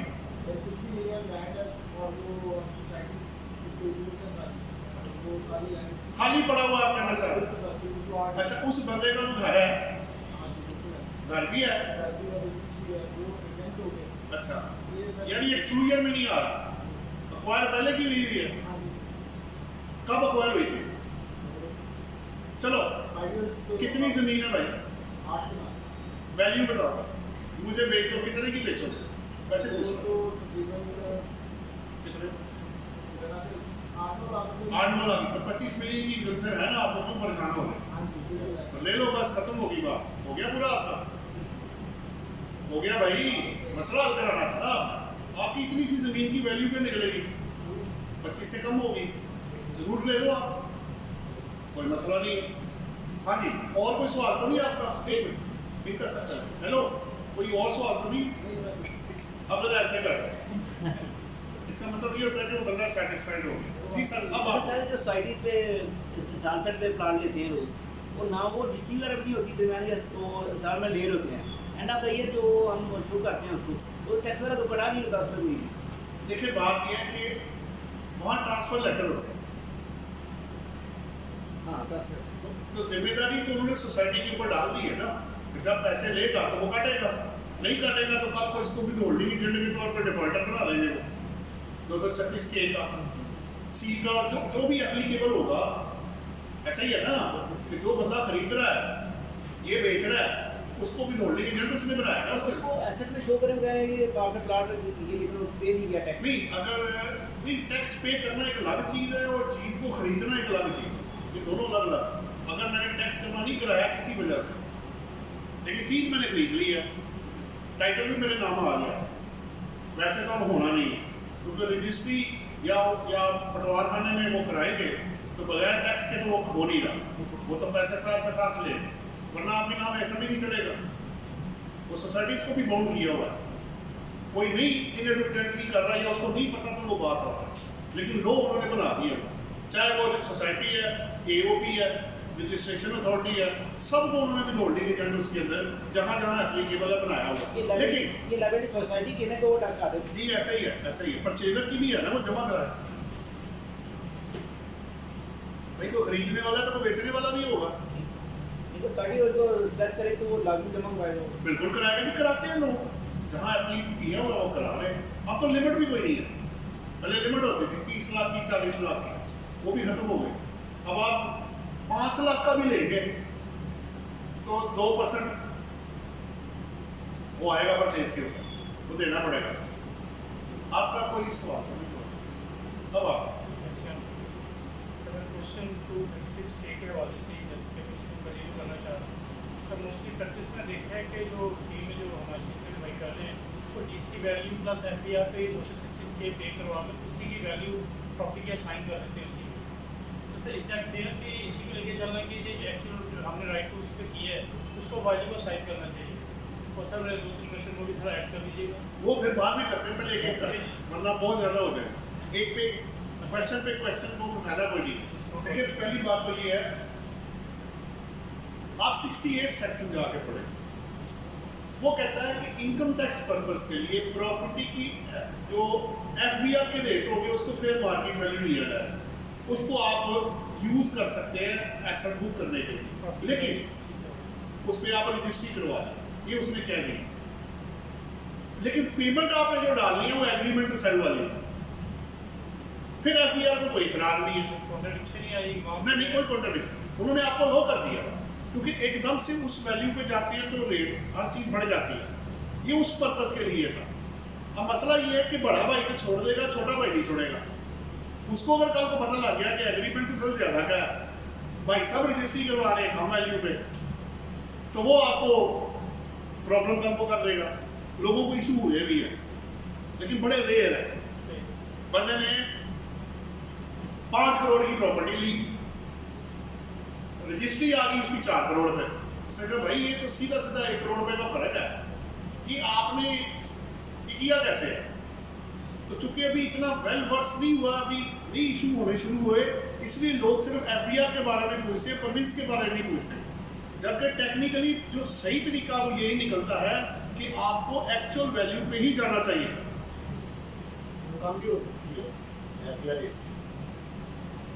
देखिए बात यह है कि कम पे नहीं जा सकते आप, सॉरी पेमेंट आप कम की कर सकते हैं, रजिस्ट्री एफबीआर के रेट से कम पे नहीं होगी। अगर वहां एफबीआर का रेट है, ये भी सवाल है, बल्कि केस आ गया, पूछा बंदे ने कि जी मैंने रजिस्ट्री करवाई है 10 लाख रुपए पे, एक्चुअली पे मैंने 6 लाख किया, तो अब मैं बुक 10 लाख करूं?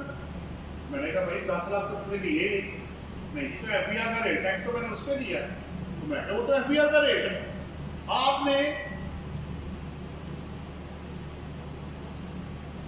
चाहे वैल्यू आपने एफबीआर के रेट से कम दी है या ज्यादा दी है, आपने वेल्थ में उसी को ही अकाउंट फॉर करना है। बस सिंपल फार्मूला आ गया आपके पास। जितना मैं पे करूंगा उतना ही आप बुक कर सकते हैं, चाहे वो एफबीआर के बराबर है, चाहे वो एफबीआर से कम है, चाहे वो एफबीआर से रेट से ज्यादा। जो मैंने दिया है मेरी जेब में से तो वही दिया ना भाई, मेरी जेब से क्या गया? 6 लाख। जब मैंने ज्यादा दिया तो ज्यादा गया, तो वही बुक करोगे आप। रजिस्ट्री पर्पज के लिए आपने उसको ले लिया, और जो सोर्सिंग पर्पज के लिए वही लिया जो आपने पे किया।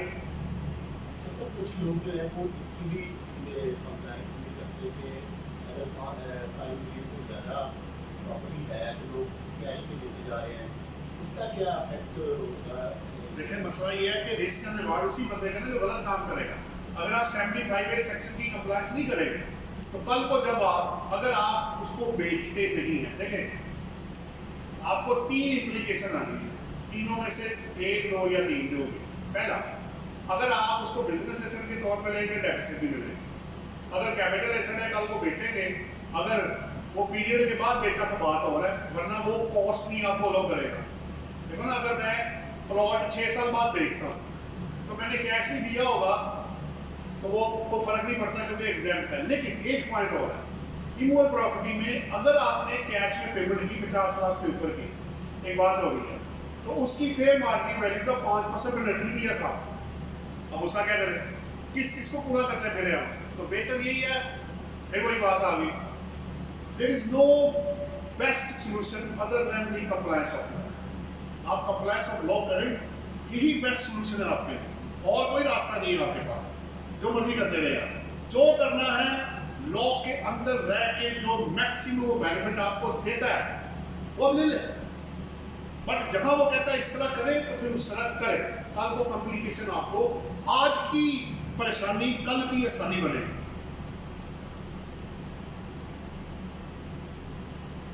टैक्स पेयर ये भी सोचता है कि ये बंदा मुझे मशवरा किस तरह का देगा, ये मुझे बनाता क्या है, स्टेट का डिफॉल्टर या कंप्लायंट टैक्स पेयर, ये बहुत जरूरी होता है। अगर एक बंदा पर नहीं जोड़ चाहता है तो फिर आप उसको रिप्रेजेंट क्यों कर रहे हैं?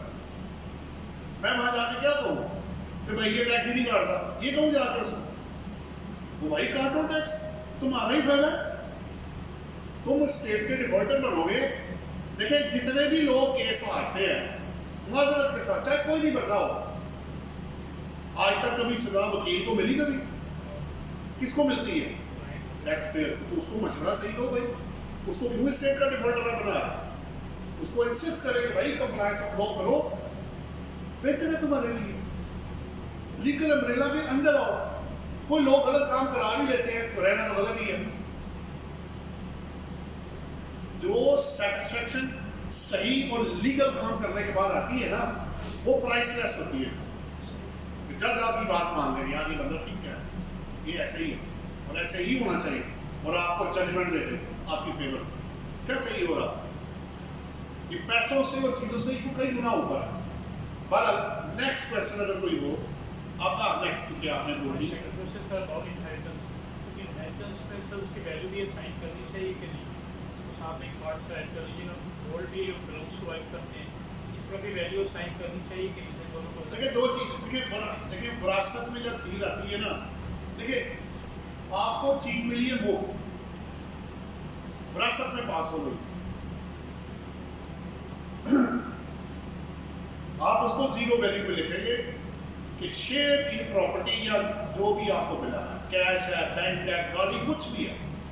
अब आपको पता होगा कि अब सक्सेशन सर्टिफिकेट नादरा वाले इशू करते हैं, या से आप वहां से आप वो हम ले आएंगे, तो वो वालिद साहब से या वालदा से, जिससे भी जो आपके पास आएगा, वो आप अपनी वेल्थ के अंदर इनकॉर्पोरेट, क्योंकि पैसे तो पैसे होते हैं, उसको तो मैं जीरो नहीं कर सकता। अगर बैंक का चेक आया है या कैश आया है तो वो तो अमाउंट लिखनी पड़ेगी मुझे। तो अंदर जन अगर कुछ आया है स्मार्टफोन में तो चूंकि आपने दिया कुछ नहीं, आपके जेब में से कुछ नहीं गया, तो वो फिर आप जीरो वैल्यू पे उसको इनकॉर्पोरेट करें।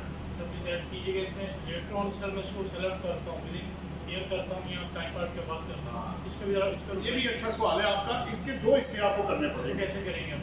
एक वो जो 30 से 2022 में बिका, और एक वो जो 30 जून 2022 के बाद आप बेचेंगे। ये दो अलग अलग आप 22 तक कानून ये है कि जिस डेट पे आपको विरासत में चीज आई थी या जिस डेट पे गिफ्ट आया था, उसकी फेयर मार्केट वैल्यू आप इनकम टैक्स लॉ में, मसलन एक मिसाल बना लेते हैं, आपको 1 साल पहले विरासत में एक चीज आ गई, उस वक्त उसकी फेयर मार्केट वैल्यू थी 2 करोड़। आपने 1 साल बाद उसको बेचा, उसकी वैल्यू हो गई 2.5 करोड़। तो 50 लाख जो आपने बेसिकली इनकम टैक्स, आपने वेल्थ में वैल्यू जीरो लिखी हुई है, आपने वेल्थ में गेन पूरा 2.5 करोड़ लिखना है, लेकिन इनकम टैक्स रिटर्न में जो गेन जाएगा 50 लाख वो 50 लाख होगा, वो इनकम टैक्स रिटर्न में जाएगा। सो एक ही रिटर्न में 2 डॉक्यूमेंट डिफरेंट अमाउंट प्रेजेंट कर रहे होंगे, क्योंकि जब वेल्थ से आप निकालेंगे तो पूरे का पूरा गेन बन जाएगा आपका 2.5 करोड़। चला गया होगा, वेल्थ रिकंसाइल होगी, वो टैली होगी, चला गया आपका। आप कैश डेबिट करेंगे 2.5 करोड़ से, ऐसा ही है, और एसेट आपका क्रेडिट होगा जीरो वैल्यू से, और गेन क्रेडिट हो जाएगा 2.5 करोड़ से। ये चला गया वेल्थ के अंदर। इनकम टैक्स रिटर्न में आप जाके क्या करेंगे, आप लिखेंगे कि मुझे 2.5 करोड़ की डिस्पोजल प्राइस, अगर कोई और खर्चे नहीं आए तो cost fair market value at the date of acquisition 2 crore. 50 lakh आपका जो निकलेगा उसके मुताबिक आप उसके ऊपर जो टैक्स है वो आपको चार्ज होगा। ये है 2022 तक। 22 के बाद ऐसे नहीं है, 22 के बाद कानून बदल गए। अब वो ये कह रहा है कि जो ट्रांसफर की कॉस्ट होगी, मसलन आपके वाले साहब ने घर बनाया, वो बना उनको 25 लाख रुपए का, अज्यूम कर, चले 1 करोड़ का कर लेते, 1 करोड़ की कॉस्ट आई, आपको विरासत में आया, आपने उसको 4 करोड़ का बेच दिया। अब जो 23 या ऑनवर्ड गेन निकलेगा ना, वो 3 करोड़ होगा इनकम टैक्स पर्पस। उधर उसी तरह ही है। वेल्थ में जब आपको विरासत में आया तो आपने ये लिखना कि हाउस या हाउस में share inherited from father, value आ गई 0, वो 0 पे जा रहा है, ठीक हो गया, क्योंकि कोई गेन या लॉस रिकॉग्नाइज नहीं होगा डिस्पोजल करने वाले के। और दूसरी बात यह है कि अगर आपने मेरी वैल्यू लिखी तो वैल्यू तो आपने देनी नहीं, आपको तो मुफ्त है। अच्छा, हो सकता है आपके पास सोर्स ही ना हो देने के लिए, तो 111 सेक्शन लग जाएगा, मेरा पैसा कहाँ से आया तुम्हारे पास, पैसे तो मैंने ना दिए ना मैंने देने, इसलिए वैल्यू 0 है। अब आ जाए आप इनकम टैक्स में, तो वो कह रहा है जो ट्रांसफर की कॉस्ट होगी उसके अलावा अगर आप कोई कॉस्ट इनकर्ड करते हैं बेचने तक, मसलन मुझे प्लॉट मिला, मैंने घर बना लिया, फिर मैंने उसको बेचा, फिर मेरे को खर्चे आए, तो वो तो आप ऐड कर सकते हैं।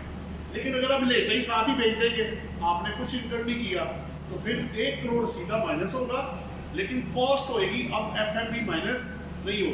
इसमें अब हम लोग एतराज़ कर रहे हैं कि सर विरासत वाले को छोड़ दे, तो एक अनफोर्सीन कंटीजेंसी, गिफ्ट लोगों ने मिसयूज अगर नहीं किया है तो गिफ्ट पे पाबंदी ये रखे आप, गिफ्ट मिसयूज हो सकता है। अब आगे गिफ्ट करके उसी प्राइस में बेच दे तो गेन तो आएगा ही नहीं। तो विरासत मिसयूज नहीं होती जनाब, वो तो एक नेचुरल चीज़ है, अनफोर्सीन कंटीजेंसी है। लेकिन फिलहाल दोनों के लिए ये सेम कानून 23 के लिए होगा, 22 के लिए नहीं है। 22 तक अलग है। तो लोगों के उन्होंने कहा जी मिसयूज लोगों ने किया, दिस इज वाई कि हमने इसको चेंज कर दिया। तो हमने कहा जी फिर डेथ तो मिसयूज नहीं ना होती। एक अल्लाह की तरफ से उसको घर मिल ही गया है, वो अच्छी जगह पे जाना चाहता है या बिजनेस करना चाहता है या बच्चों की शादी करना चाहता है, कुछ भी करना चाहता है, तो वो उसने लिया 15 साल पहले, वहाँ कीमत थी 15 लाख, आज वो 4 करोड़ का है। इधर तो गेन कितना निकलेगा, उसको तो 15% पड़ गया, वो तो बड़ा मसला हो जाएगा उसके लिए। और रेट है 15% पहला 1 साल के अंदर। या फिर वो सब्र करे, घर है तो 4 साल सब्र करे, प्लॉट है तो 6 साल करे, अपार्टमेंट है तो 2 साल करे, उसके बाद फिर वो जीरो पे जाए। सर इसका कंक्लूजन ये भी हुआ कि इसको जीरो वैल्यू के आपने डिक्लेयर करना है, इनहेरिटेंस वो तो वो आता ही जीरो पे है ना जनाब। दूसरा अगर हमने गेन निकालना है तो ये वैल्यू जो है वो तो वैल्यू वो हमको टोटल गिनते हैं ना गेन, वो वेल्थ के पर्पस के लिए ना 79 सेक्शन ये कहता है कि जब आप डिस्पोजल करेंगे, गिफ्ट करेंगे, विरासत में आएगा तो कोई गेन या लॉस रिकॉग्नाइज नहीं होगा। दूसरी बात ये है being as a financial consultant, आपने एक आपको ज्वेलरी आ गई गिफ्ट में या at the time of management आपने दिया क्या, कुछ भी नहीं।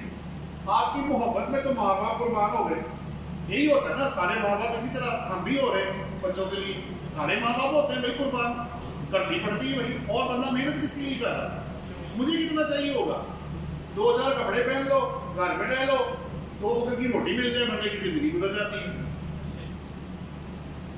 उसकी सहूलत के लिए बंदा सब कुछ कर रहा होता है। ठीक है, आपको भी फायदा हो रहा होता है, अच्छी जगह पर रहेंगे, अच्छा खर्चा सारा कुछ। बात अब ये है कि आपने गिफ्ट में या विरासत में आपने पे कुछ नहीं करना, ये out of natural love and affection है, तभी आपके पास आया। मैंने खरीदा नहीं है, पास ऑन हुआ है मुझे थ्रू, तभी अपने रिलेटेड वर्ल्ड आ गया गिफ्ट में भी, आपको पता है। तो वो गिफ्ट मिसयूज हो सकता है, लेकिन जो विरासत है नहीं सर वो नहीं होती, वो तो एक नेचुरल चीज है, उस पर ये लिमिटेशन नहीं होनी चाहिए, उसको वही पुराने वाला तरीका लो होना चाहिए जो पहले था। आपका कोई और सवाल? और क्वेश्चन सर, और बिलोंग्स टू वाइफ है, अब इसको भी वैल्यू साइन करनी है कि इसको भी जीरो पे ही छोड़ना है? बिलोंग्स टू वाइफ है जनाब, तो आया कहाँ से? इन लॉस से आया उन्होंने डेफिनेटली। हाँ, शादी के वक्त मिला, वही जीरो वैल्यू है, जीरो पे जीरो वैल्यू। लेकिन वो फेक ना हो, होना चाहिए आपके पास। ट्रू एविडेंस तो मुश्किल से किसी के पास नहीं होता, तो जब अच्छा चले नहीं है ना, तो बेचने की रसीद लाओ, वो तो है आपके पास। जब आपने गोल्ड बेचा होगा, आप कहते हैं कि शादी हुई, पुराना वक्त था, उस वक्त ये चीजें नहीं होती थी, मैंने ले लिया, उन्होंने दे दी, ठीक हो गया।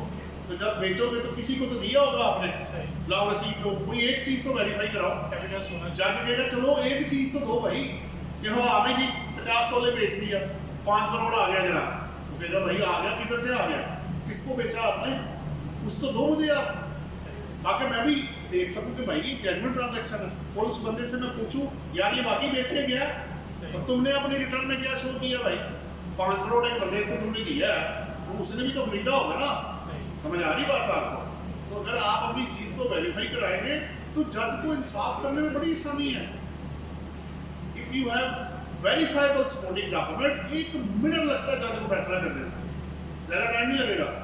लेकिन अगर हम हवा में बातें करेंगे, आप समझेंगे 50 तोले था, तो बोलेगा तुम समझोगे तुम्हें टैक्स लग गया। ऐसी बातें नहीं होती भाई, हवाई बातें नहीं करनी आपने। एक और बात, कभी भी जुबानी बात क्लाइंट की ना माने, मैं आपको साफ कह रहा हूं, जब तक वो पेपर वर्क आपको ना दे उसकी कोई बात मत माने, सुन ले पर अमल तभी करें जब वो आपको सपोर्टिंग डॉक्यूमेंट दे। इधर मैं 10 मिसालें आपको दे देता हूँ, लोगों ने मुझे जबानी कुछ और कहा, जब पेपर आया तो वो था ही नहीं, वो चीज ही बदल गई, वो रही नहीं वो। सो कानून कहते हैं अंधा होता है, बट एविडेंस के मामले में अंधा नहीं होता, वो सबूत मांगता है, वेरीफाइबल। हमेशा पेपर वर्क को रखें, you will get maximum benefit. ये मैं आपको बता दूं, इसकी मैं आपको गारंटी देता हूं अल्लाह के हुक्म से। अगर आप अच्छा केस तैयार करेंगे, अच्छी प्लीडिंग करेंगे, असिस्टेंस जज को प्रोवाइड करेंगे, तो वो खुश होकर आपका फैसला करेंगे। तो यार बंदा देखो यार, सारा कुछ तो पेपर में दिया हुआ है, अब मैं क्या कहूँ इससे और कुछ, क्योंकि मैं खुद भी जज हूँ, मैं खुद पहले चार्टर्ड अकाउंटेंट ऑडिटर थे। पहला सवाल करते हैं भाई ये कहाँ से आया, क्यों आया, किसने दिया, कितने का दिया। तो जितना आप नीचे अच्छा वर्क काम करके जाएंगे, उतनी ऊपर सूरत आपको मिलेगी। मैं उन्हें ये कहता हूं तुम मुझे तसल्ली करा दो, उनकी मैं खुद ही करा दूंगा। तुम आओ इधर सामने बैठो, सामने चीजें पूरी करो, आप मुझे सेटिस्फाई करो, उनको मैं खुद ही कर दूंगा। लो चीजें रखो इधर पे, लेकिन चीजें वेरीफाइबल होनी चाहिए, लॉ का पता होना चाहिए। अगर लॉ का आपको नहीं पता, फिर प्रॉब्लम आपके लिए शुरू होगी, या आपने एंट्री ही मिसप्रेजेंट कर दी है। बड़ा देखिए, बचने के बहुत सारे रास्ते चोरी करने का नहीं तरीका मैं बता रहा, गलतियां भी हो जाती हैं। लेकिन अगर आपके पास वेरीफाइबल ऐसे भी केस हुए जो मिस्टेकनली रिपोर्ट हो, वेरीफाइबल डॉक्यूमेंट रखे आप, कोई बात नहीं, बंदा बच रहा जरा, हमने को जानबूझ के नहीं किया। प्रॉपर्टी की एग्जांपल दे दे तो फिर क्लोज करते हैं। आपका कोई और सवाल तो नहीं है, आप कर लें, क्योंकि मेरी तो मिसालें चलती रहेगी, आप बात करें। सर ये लास्ट टाइम बताइएगा, तो इसमें हमारा जो गिफ्ट का सेक्शन है वो प्योरली फ्रॉम रिलेशन होना चाहिए कि होना चाहिए, अदर पर्सन जो है वो एंटी या फाइलर नहीं है, इसका इम्प्लीकेशंस क्या है? देखिए पहली बात तो यह है कि अब जो पहले था ना कि कोई भी किसी दूसरे को गिफ्ट कर सकता था दोस्त, उसको पहले रिस्ट्रिक्ट किया गया 7 बंदों का, बहन भाई, मियाँ बीवी, वालिदैन, ग्रैंड पेरेंट्स। उन्होंने कहा जी ये काफ़ी नहीं है, फिर उसकी जगह वर्ड आ गया relative. Relative is a product, मामा, चाचा, ताया, दादा, दादी, सब रिलेटिव, सब उसमें आ गए ना। उसके एंसेस्ट्रल एंड डिसेंस्ट्रल, उसमें डिसेंडेंट एंड एंसेस्ट्रल सब उसके अंदर शामिल। तो रिलेटिव से आप बिल्कुल कर सकते हैं। ये नहीं, उसमें 2 चीजें देखिए ना, अगर आपने चीज लेनी है या जो भी लेना है, अब देने वाले के पास उसका सोर्स होना चाहिए, लेने वाले को तो मिल जाएगा। उसको क्या है, आपने मुझे 4 करोड़ में गिफ्ट कर दिया क्रॉस सेक्टर, मुझे तो कोई प्रॉब्लम नहीं है, आपको प्रॉब्लम है, आपके पास पैसा कहाँ से आया, वो आपसे पूछेंगे। फिर आप लोन, एडवांस, गिफ्ट और share deposit money other than relative के अलावा वो क्रॉस सेक्टर में होना चाहिए। तो कोशिश करें कि जेन्युइन ट्रांजैक्शन करें और जेन्युइन सपोर्टिंग डॉक्यूमेंट के साथ करें, फिर चाहे आप जो मर्जी करें, कोई मसला नहीं। क्वेश्चन ये था कि जो गिफ्ट आपको मेरे लॉस की बात कर रहा हूँ, तो ग्रांटर्स से दे रहे हैं, तो वो पुराने बूढ़े लोग हैं, फाइनल नहीं है कि नहीं बना होगा, इसका भी इम्प्लीकेशंस आएंगे कि नहीं? देखिए उनको ये पूछा जा सकता है, ठीक है ना, आप इनकम कमा के उनको पकड़ा दें और कहें कि बाबा जी ने मुझे दिया, और बाबा जी करते क्या थे पहले, 4 करोड़ में आप उठा के बीच में डाल दें, तो कहानियां तो मैं सुनने बैठा नहीं हुआ आपकी। आपके वालिदैन ने, दादा दादी, किसी ने भी आपको कुछ दिया है, तो उसके पास भी तो कुछ होगा ना कि नहीं था, और अगर नहीं था तो फिर आया कहाँ से? आप अपनी इनकम उसको पकड़ा के कहीं चलो ये मुझे गिफ्ट कर दे आप। कानूनी लोग ना इतने सीधे नहीं होते जितने आपको नजर आते हैं। वो आपसे सपोर्टिंग डॉक्यूमेंट मांगे, अच्छा भाई दादा साहब कब रिटायर हुए, पेंशन कितनी है, खर्चा कौन बियर करता है, तो तुम्हारे पास तो मुझे 10 लाख जमा होता नजर नहीं आ रहा, तुम 4 करोड़ कहाँ से लेकर आ गए? और अगर आपने वो प्रॉपर्टी बेची है, लोन रिसीव किया है, आप कहते हैं मैं जल्दी कुछ अमीर आदमी, तो ठीक है भाई, लाओ दिखाओ, दिखाओ ना, पेपर रखो भाई, अभी कर लेते हैं। लेकिन अगर आप कहें जी बस आप समझे कि आ गया, तो फिर वो कहेगा तुम भी समझो कि तुम्हें लग गया। समझ इस तरह नहीं होता, वर्बल बातें नहीं करनी है आपको। अगर आप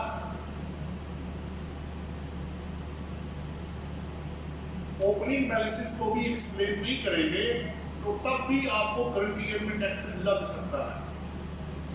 तो तो अगर कुछ लोग बैक डेट में जाके कुछ फर्कारी दिखा के कुछ वाइट करने की कोशिश कर रहे हैं तो वो भी सपोर्टिंग डॉक्यूमेंट के साथ ही होगा। मुझे कोई मसला नहीं है, आप 100 मिलियन 1 अरब ले लें भाई, कोई प्रॉब्लम नहीं है, but way from you have generated this amount भाई। डिटेल होनी चाहिए दूसरी। मैंने कहा जनाब उनकी आबाई जमीन थी, उनको मिली 10 साल पहले, वो वेट कर रहे थे, आज उनको अच्छा मौका मिला। ये रजिस्ट्री की या गिरदावरी की कॉपी है, एग्रीमेंट टू सेल है, चैप्टर क्लोज हो गया जनाब। सोच रहे हैं लगा रहे हैं आप आगे हो गया, ये यार तो मसले को नहीं लाएंगे क्या? आप बैंक से लोन लिया सर, ये देखिए बैंक स्टेटमेंट है, या मैंने एक दोस्त से लोन लिया, ये क्रॉस चेक है, उसने 5 करोड़ दिया, मैंने आगे 5 करोड़ इसको दे दिया, गुड इनफ। या आपने बिजनेस किया हुआ है, बैंक में डिक्लेयर किया हुआ है, वहां से या बैलेंस शीट में जहां भी है वहां से निकाल के दिया है, सोर्स कोई भी हो सकता है। या आपने जी मुझे फॉरेन रेमिटेंस आई है तो दिखाओ भाई, source must be there, otherwise तो फिर अगर भी ये इसको वो खोल दे, खुला छोड़ दे, तो भाई फिर यहाँ तो हर बंदा ही ब्लैक मनी कहेगा जी मैंने गिफ्ट लिया, मैंने फलाना किया, गिफ्ट भी लिया तो जिसने दिया उसके पास कहाँ से आया भाई? गिफ्ट डीड के साथ वो होना भी चाहिए आपके पास, सोर्स उसका, तभी आपका कोई और सवाल। Segregation of proof of evidence mostly में देखें किसी के पास नहीं, विद रिस्पेक्ट टू सर वो जो प्रैक्टिस में होते हैं ना चीज़ें 50% या 60% ऐड ऑन करके इंजेक्ट में डालते हैं, ये तो प्रैक्टिस में चल रही मार्केट। देखिए inject will be fair and sir left out में आ जाता है, सेक्शन आ गया 214 सी या 170 में आ गए, तो मैं उसको वेरीफाई कैसे करूँगा? कल को जाके किसी शॉपकीपर से उसकी फेक बनेगी क्या होगा, तो लास्ट में ऐड कर लीजिएगा। अब सर इसमें जैसे ही आपका ट्रेडिंग अकाउंट बन रहा है, क्योंकि मैंने 99% देखा प्रैक्टिस में, कोई किसी के पास उसका ट्रेडिंग अकाउंट कुछ नहीं होता, सारी प्रैक्टिस में उसको फेक सारी दो हिस्सों में कर लेते सारी हैं, चीजें उसमें ऐड दो हिस्सों में कर लेते हैं, पहले पर्सनल एक्सपेंसेस को फिर प्रॉफिट एंड लॉस, दो हिस्से हो गए ना। देखिए पहली बात तो ये है कि प्रॉफिट एंड लॉस पर जो पर्सनल एक्सपेंसेस हैं उसमें ज्यादा ट्रांजैक्शन वो है जो वेरीफाइबल है, आप जरा गौर करें, रेंट, फॉरेन टूर, यूटिलिटीज, बच्चों की फीसें, फंक्शन एंड गैदरिंग, इसमें नॉन सपोर्टिंग की तरह सिर्फ एक ही हेड बाकी आपका बचता है, वो है फूड, क्लोथिंग एटसेट्रा। मेडिकल हो गया। अगर आप मुझे ऊपर वाले, ये हमारे केस में भी एक भी हो गया था, वो हमने सारे की एंड पे जाके उन्होंने एक एक चीज पकड़ी, रेंट दिखाया नहीं, रेंट एग्रीमेंट, यूटिलिटी के बिल, ये करते करते एंड पे पहुंच। फीमेल खातून थी, अच्छी खातून थी, कहने लगी ये आपने 5 लाख रुपए फूड, क्लोथिंग एटसेट्रा में डाला, इसका सपोर्टिंग आप लाए। मैंने कहा देखिए मैडम दो बातें, अगर मैं आपकी भी वेल्थ खोल लूंगा तो शायद सपोर्टिंग आपके पास भी नहीं होगा, लेकिन मैं ये तब क्लेम कर रहा हूँ मैंने ऊपर 90% सारे वेरीफाई कराए आप। हाँ, अगर कोई बंदा यूटिलिटी स्टोर से परचेज करे, फिर उसकी रसीद को रिजर्व करे, फिर वो अपने पास रखे, वो प्रिंट आउट तो उड़ जाता है, मैनुअल वो देते नहीं है, तो मेरे पास ऑप्शन क्या बची कि मैं फोटोकॉपी कराऊं, उसको प्रिजर्व करूं, तब आपके पास रखूं। इसका बेहतरीन हल ये है, आप ये चेक कर लें कि एक बंदा एवरेज कितना भी खाना खा सकता है कि वो जिंदा रहे, और वो मिलियंस में भी हो सकता है। मैं खाता ही किसी होटल में खाना, एक बात कर रहा हूं तो मेरी कॉस्ट तो ऊपर जाएगी, या मैं खाता ही बाहर से महंगे से महंगे होटल में, या मैं रेडी से भी खा सकता हूं। ये तो चॉइस उस बंदे की है। एक बंदा बीमार है, उसे खाना ही एक वक्त का अलाउड है, कुछ भी हो सकता है। So it will vary from minimum to maximum, maximum कोई नहीं है इसका, जितना मर्जी उड़ा दे। वो थोड़ा सा मुस्कुराइए सर, अगर ये वाला सिर्फ है, बाकी सपोर्टिंग डॉक्यूमेंट्स आपके। अब रह गया प्रॉफिट एंड लॉस। देखिए बात ये है, इसका मैं आपको सिंपल सा एक जवाब दे देता हूं कि काफी लोगों ने सवाल किए। अनवेरीफाइबल ट्रांजैक्शंस को लो एक्सेप्ट नहीं है। आपके पास सपोर्टिंग है या नहीं है, ठीक है? आप बिलालगंज से सारी ट्रांजैक्शन करेंगे, बाजार से जाकर वो विदाउट सपोर्टिंग करेंगे, इसको लो में वो एक्सेप्टेंस, इस पर नंबर ऑफ जजमेंट्स आ चुकी है। अगर आप कहेंगे जी मेरी ज़बानी सेल ये है, ज़बानी परचेज ये है और ज़बानी खर्चे ये है, तो फिर वही बात है। अब मेरे हिसाब से ज़बानी टैक्स फिर मैं इतना बनाऊँ। अब क्या करेंगे आगे जाके, क्या करेंगे कि भाई आपकी सेल को कैसे, कोई तो चीज़ वेरीफाई कराओ। मसलन आपकी इम्पोर्ट 100% वेरीफाइबल है, अगर सेल नहीं होती तो कम से कम एक चीज़ तो ठीक हो आपकी। अब आप कहते हैं सारा कुछ ही खुला खाता है और आप ज़बानी मेरी बात मान लें, तो मैं क्यों ना कहूँ कि आपने इनकम कम करके टैक्स बचाया। कैसे मैं आपकी बात मान लूँ? कोई एक चीज़ तो मुझे दे कि मैं सेटिस्फाई हो जाऊँ कि चलो यार ये वाली चीज़ इसकी ठीक है और इतना ग्रॉस प्रॉफिट और नेट प्रॉफिट ये कमा लेते हैं और इतना टैक्स इसने दे दिया, चलो ठीक है, थोड़ा सा और करके इससे रिकवरी कर लेते हैं। अब आप मुझे नेट लॉस दें, 1 रुपया टैक्स भी ना दें और मुझे कहें जी खाली ज़बानी मेरी चीज़ें मान लें, तो फिर एस्टिमेशन ही करेंगे, फिर वो और किधर जाएगा, मुश्किल हो जाएगा ना उसके लिए भी। आप उसकी जगह बैठ के देखो ना, टैक्सेशन ऑफिसर की जगह। मैं आपको कह रहा हूँ सर मेरी सारी ज़बानी चीज़ें मान लें, भाई यार क्या मजाक हो रहा है। हमारा रिकवरी डिपार्टमेंट है तो वो कहते हैं ज़बानी बातें मान, पेपर वर्क लेकर आओ, पेपरलेस काम आगे जाएगा। इसकी लॉज में एग्जिस्टेंस ऑल्दो प्रैक्टिकली है बट लीगली नहीं है। माजरत के साथ वो इस चीज़ को अपनी मर्जी से कुछ आपका डिसअलाउ करके तो फिर आपकी इनकम बना के, जैसे परचेज का कोई डॉक्यूमेंट नहीं है, वो आपका 40-50% डिसअलाउ कर देंगे क्योंकि बेचा तो है आपने, इसलिए आपको लिख दिया है। तो भाई परचेज हुई थी तो सेल हुई थी ना, तो वरना फिर सारे लोग यही कहना शुरू कर देंगे जनाब परचेज छोड़ दे, सेल हुई है बस ठीक है। ऐसा नहीं होता, वायलेशन ऑफ लॉ है। तो प्रैक्टिकल रियलिटी अपनी जगह पे किसी हद तक तो मानेंगे, लेकिन ज्यादा वो आपकी बात एक्सेप्ट नहीं करेंगे, ना कोर्स करेंगे ना जजेस करेंगे।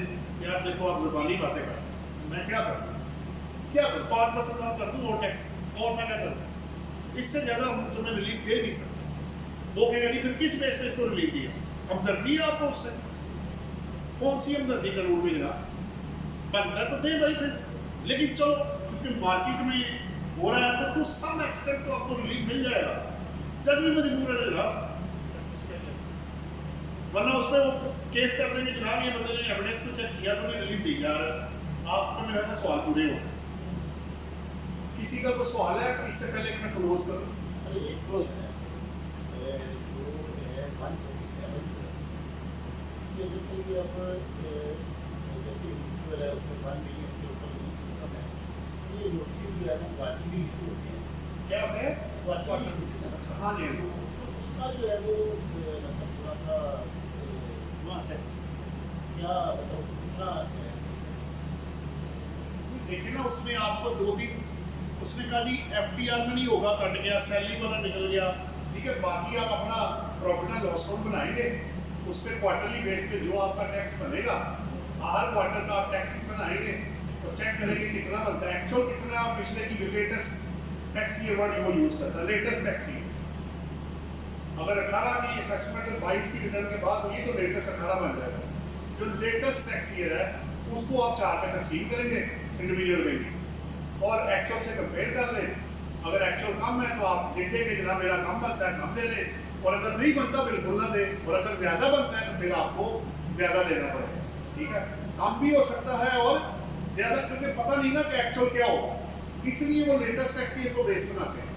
उसको देखें, इनकम को चेक करें और एक्चुअल को कंपेयर कर लें एस्टिमेशन के साथ, पिछले के साथ, तो विच एवर इज जो हायर होगा, जारी बात है अगर एक्चुअल ज़्यादा है तो मुझे ये देना है, अगर ये ज़्यादा लेकिन ये कम है तो देना मुझे एक्चुअल ये बेसिक है। अब पीछे अगर 40 लाख है, अब मेरा वो 30 हो गया है तो मुझे 30 पे करना है। असल में जो साल के बाद आपने टैक्स देना है ना, वो क्वार्टरली बेस पे आपसे ले लेते हैं, बात सिर्फ इतनी थी। और फिर आपको मेरा हाल है 10% या 5% का मार्जिन भी है 100-200 में कि 90% या 90% है मेरा ध्यान है कि अगर आप एस्टिमेट कर रहे हैं तो कम से कम 90% टैक्स आपने एक्चुअल के बराबर जमा कराना है। उससे कम अगर आप जमा कराएंगे, मसलन मेरा बनता था एडवांस टैक्स 10 लाख, अगर मैं 9 लाख जमा करा देता हूँ गुड इनफ, लेकिन अगर मैं 8 लाख जमा कराता हूँ, वो जो 1 लाख कम होगा उस पर फिर मुझे डिफॉल्ट सरचार्ज आएगा। तो 10% का मार्जिन भी उन्होंने दिया हुआ है, चौथे क्वार्टर के ड्यू होने से पहले आप वो जमा करा सकते हैं, तभी बना डिफॉल्ट सरचार्ज आपका आने से शुरू हो जाएगा। तो पर्पज ये है कि जो साल के बाद आना है, ठीक है ना, इंपोर्ट पे, सप्लाईज पे, सैलरी पे, एडवांस में टैक्स क्यों ले रहे हैं? अगर वो पूरा साल टैक्स ही ना ले तो बैठे रहे, सिस्टम कैसे चलेगा भाई? इसलिए साथ के साथ टैक्सेस आपके कलेक्ट हो जाते हैं और वो जमा हो जाते हैं। जी, किसी का कोई और कह रहे थे? सर मैं लास्ट क्वेश्चन सेक्शन 153 सर, वो मिनिमम और एडजस्टेबल टैक्स 2022 में दोनों में इसको किसमें है? एडजस्टेबल में भी है और उसमें मिनिमम में भी नहीं, वो बेसिकली तो नहीं, कोई कंफ्यूजन नहीं है। मिनिमम टैक्स है या नॉर्मल टैक्स है, व्हिचएवर इज हायर ही आपने जमा कराना। बेसिकली कॉन्सेप्ट ये है पीछे। 153 हो, 148 हो, 233 हो, सब में जहाँ मिनिमम टैक्स है, ये 113 भी इवन आ जाए या आपका अल्टरनेटिव कॉर्पोरेट टैक्स आ जाए, तो सब में कॉन्सेप्ट एक ही है कि नॉर्मल टैक्स या प्रॉफिट के ऊपर टैक्स व्हिचएवर इज हायर। ठीक है जी। बाकी इंशाल्लाह ताला नेक्स्ट थर्सडे को जो टॉपिक होगा आप तक पहुंच जाएगा। अभी कोशिश हम रिटर्न्स पे ही कर रहे हैं, एक दफ़ा आप इसमें से निकल जाए तो फिर इंशाल्लाह ताला जो नए टॉपिक या बाकी चीज़ें शुरू कर रहे हैं। आप लोगों का बहुत बहुत शुक्रिया, थैंक यू वेरी मच।